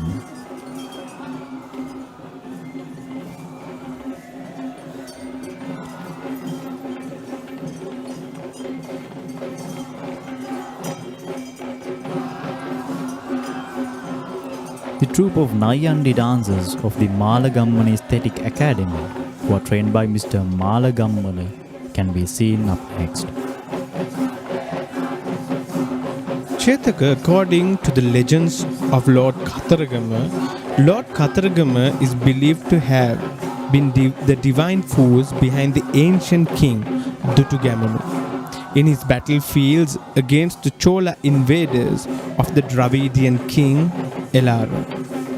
The present Ruhunu Maha Kataragama Devale was in fact the commitment of that war, which was made by King Dutugamanu, who built the Ruhunu Maha Kataragama Devale itself. It's the Asala festival that commemorates the divine marriage between the god Kataragama and goddess Vali, and commanded that the procession needs to be held annually regardless of any circumstances till the eternal existence of the sun and the moon.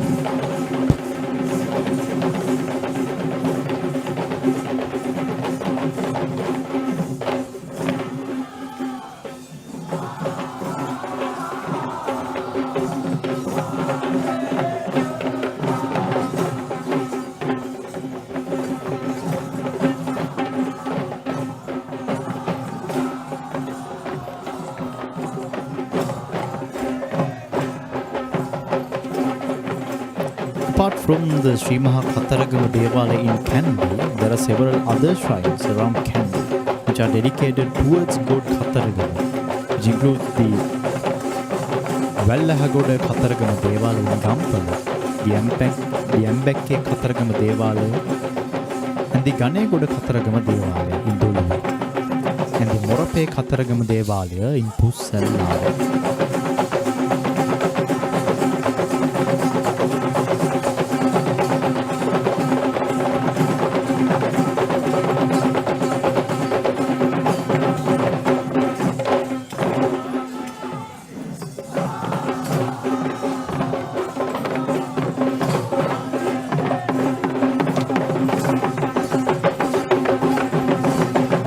Unlike the other four Devale shrines, the chief priest or the Iyer of the Sri Maha Kataragama Devale in Kandy is not of Sinhalese origin, but he is in fact an Indian national who is of traditional Brahmin lineage and is delegate to perform this venerative task since many generations, where it was his father who performed this duty before him.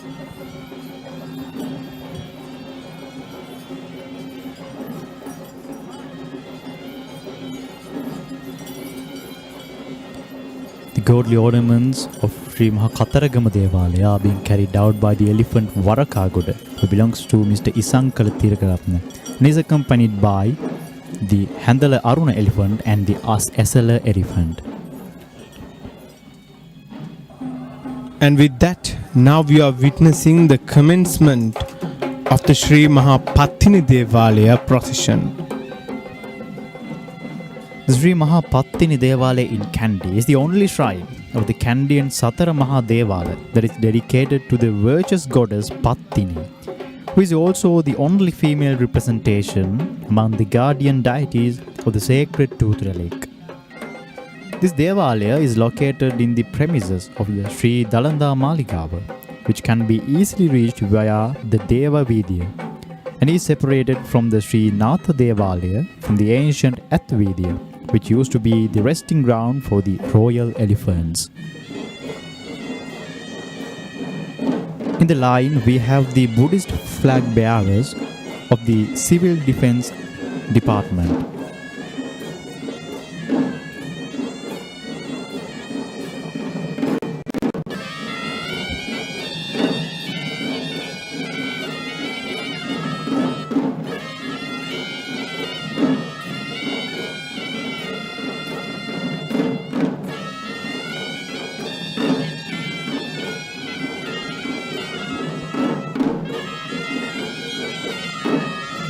The Rajakari Karuwan of Sri Patini Devale, also the Hevisi Kandahana, is led by Mr. Palita Nishanka, Mr. M.G. Sirisena and Mr. M.G. Premadasi.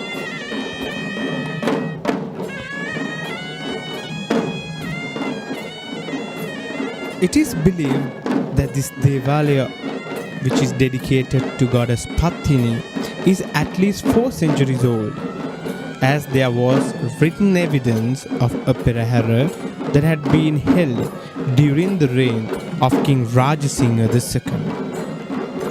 According to the folklore, the statue of goddess Patini at this Devale was brought from the Maligawa Patini Devale during the time of King Vimaladharma Surya I. Even today, the statues at the Maligawa Devale and the Kandy look similar, and this evidence suggests that the Sri Patini Devale in Kandy goes back to the 16th century in history.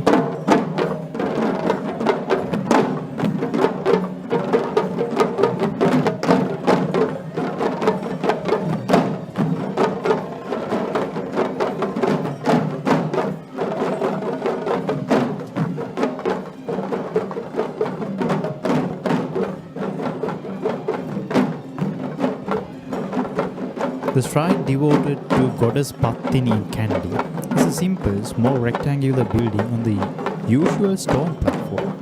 It consists of 4 compartments, including the traditional Kandian roof door, golden entrance to the chamber, and charming elegance that makes this Devale a simple but beautiful shrine that is home to many devotees who flock to this Kandian shrine to worship goddess Patini.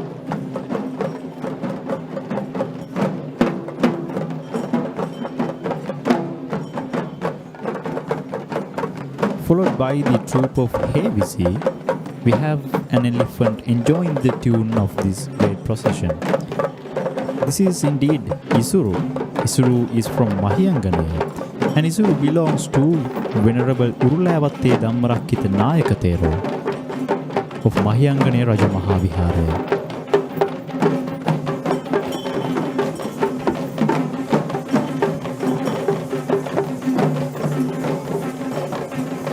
The male-dominated presence of artists that we saw previously is no longer visible, as we see the entrance of female representation of the Perahera, which is indeed the speciality of the Sri Patini Devale Perahera. Being the only goddess that is venerated in this religious pageant, this segment of the Perahera not just celebrates the virtuous goddess Patini, but it also celebrates the greatness of women and their value to the existence of world.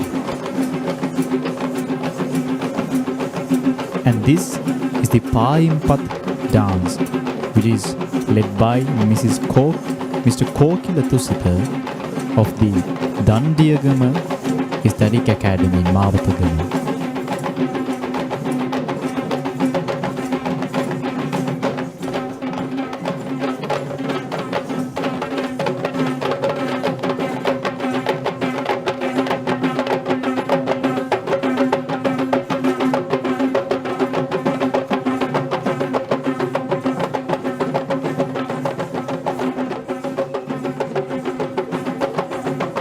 With the changing world, while revolutionizing ancient cultures, traditions and practices, one would wonder if the same diminishing cultures apply to these ancient Kandian traditions too. Certainly not. For Sri Lankans, this is a devotion, and this is the same reason why we see the very young to the very old of people taking part in Perahera to give out their best, and this is truly a good sign for the future of the Kandy Esala Perahera.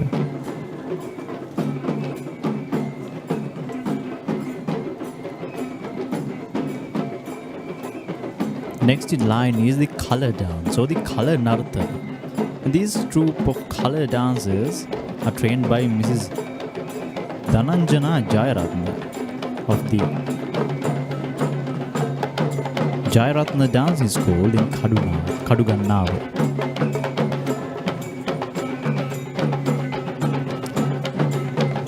Talking about the legend of goddess Patini. Goddess Patini is famed as the goddess of chastity and is still considered as the most popular deity among Sri Lankans, despite being a goddess of South Indian origin. The virtues of goddess Patini are narrated in Tamil epic named Silapadikara, which was written in the 2nd century, along with several other poetic literature that was written in Sri Lanka during the 18th and 19th centuries.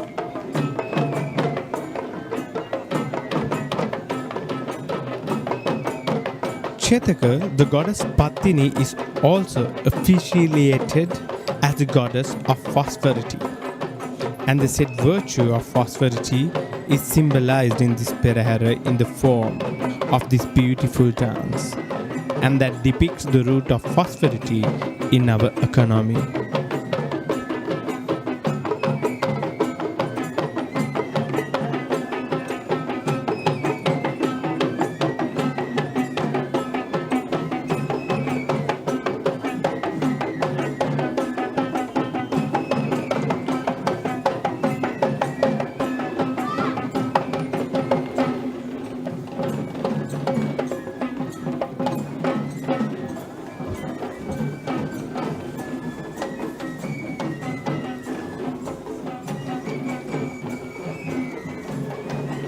Due to the said reasons, the village life of Sri Lanka has a lot of connection and dependency with the agricultural activities that covers a large portion of this beautiful island. Indeed, Kanishkar, this is once again a folk dance that unites the village lifestyle in one artistic picture to the audience to have a glimpse of this simple lifestyle. And next up, we have another majestic elephant with a cobra canopy on his mount, and this is Palmadulle Ratna.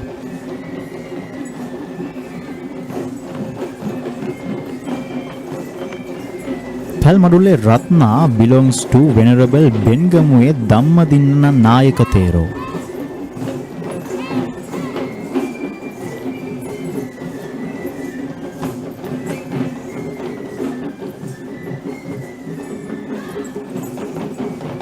Followed by Palmadulle Ratna is the troupe of Savaran dancers of Sri Patini Devale. This troupe of dancers are trained by Mrs. Nileka Vijayanayake of the Nileka Historic Academy in Murutalavu.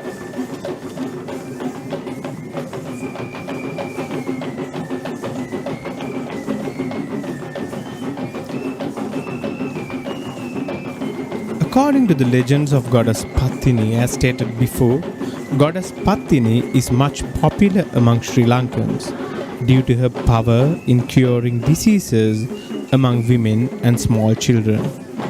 This is the same reason as to why many Sri Lankans of low country healing rituals include the Gam Maduwa, Devol Maduwa and Pahan Maduwa have accepted its deity as goddess Patini. The popularity of these ceremonies can only be agreed by an eyewitness, where thousands of devotees spend an entire sleepless night in the ritual grounds to experience and worship this miraculous power of healing.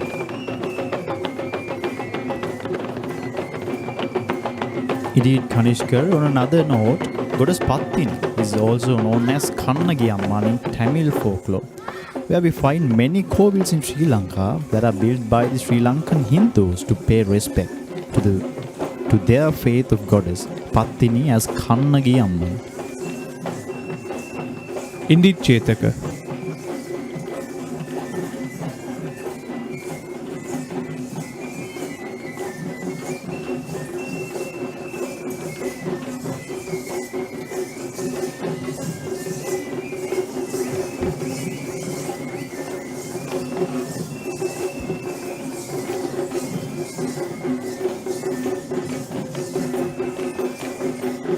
Followed by the Savarang dancing troupe, it's a troupe of Kulu dancers. And this particular troupe is from the National Youth Service Council of Bellwood Aesthetic Academy in Nugaliyadde.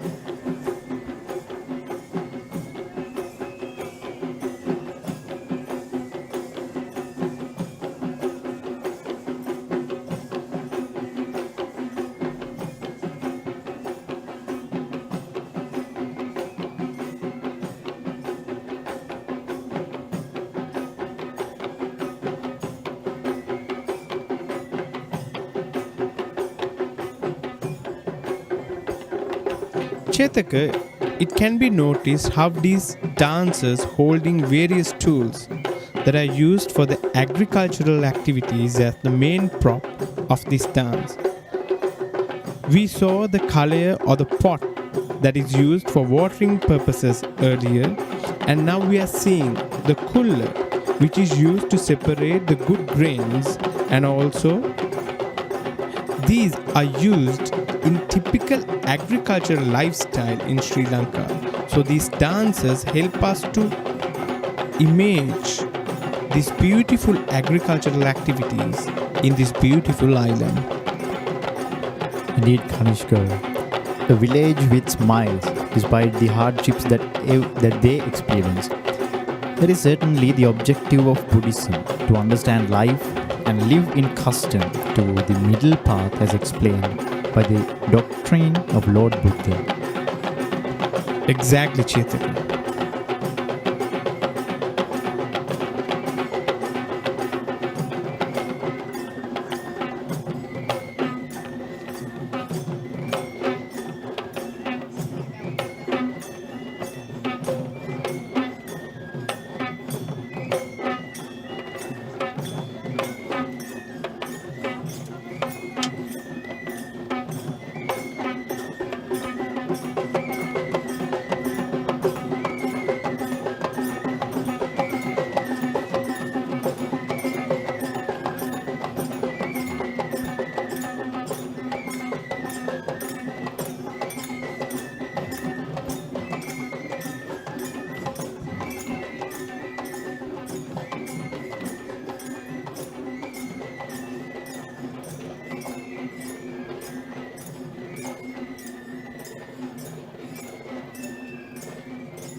Followed by the Kulu dancers is Palmadulle Chula, the majestic elephant, with a brass umbrella on his mount. Here again, Palmadulle Chula belongs to Venerable Bengamue Dhammadinna Nayaka Thero of Galpottawa Rajamaha Viharaya.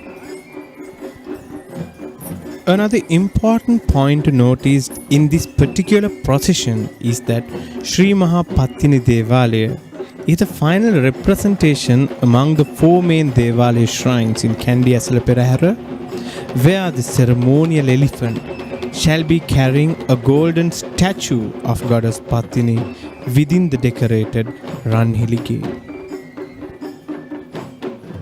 Next up in line is the Raban dancers or the Raban Nartanaya of Rekha Aesthetic Academy in Yatihalakere, which is trained by Mrs. Chamali Jayaratna.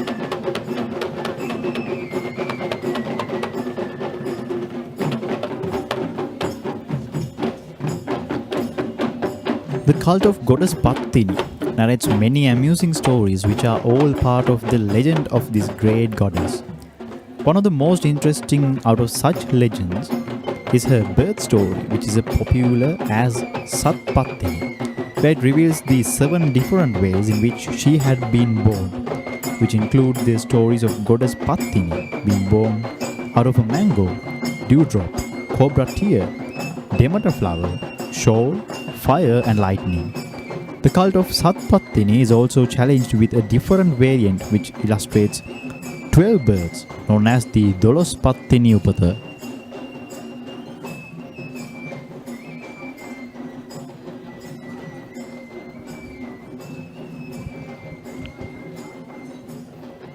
The dance that we are seeing now, the Rabana, is a very popular object used in the folk dancing tradition in Sri Lanka known as the Rabang Natuma. There are many forms of Rabang in Sri Lanka.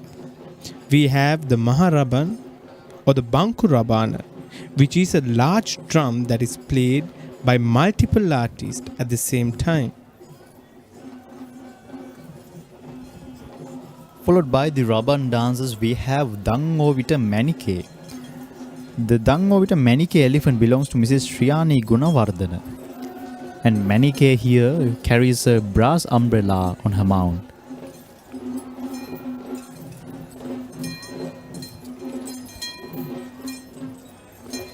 And with that we see the entrance of the Nayandi dance troupe of the Sri Patini Devale procession. Yes, Kanishkar, this specific troupe of Nayandi dancers are trained by Mr. Mithun Bandar of Mithun Bandar Aesthetic Academy.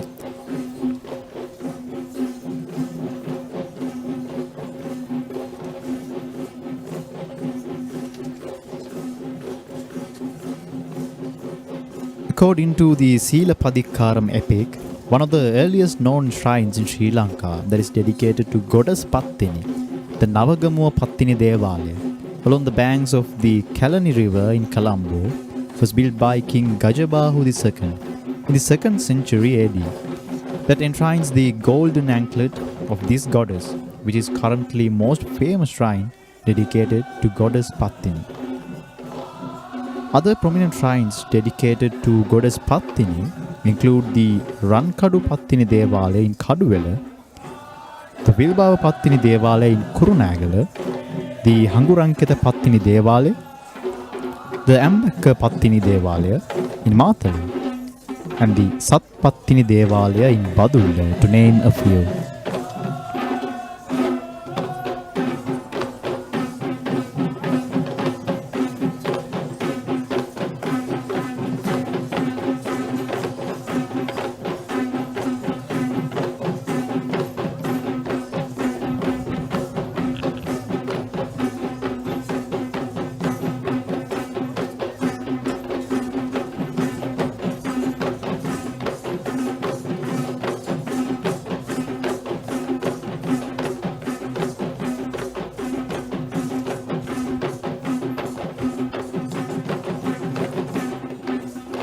Chetaka, these processions are a true reflection of Buddhist worship, while it also represents a frozen image of ancient service known as Rajakarya, where people of different occupation or castes perform duties to the king in return for enjoying their utility of royal land and grants.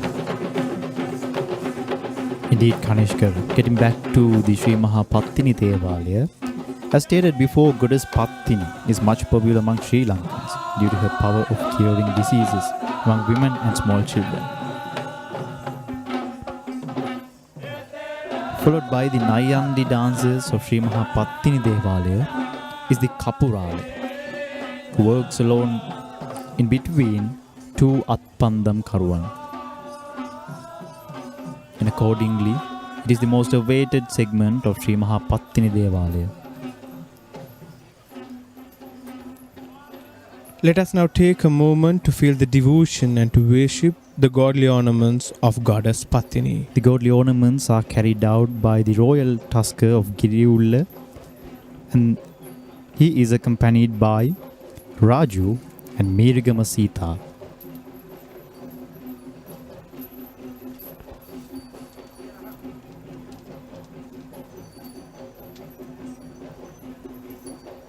And that marks the end of the third Kumbal Perahera of the Kandy Esala Perahera 2025.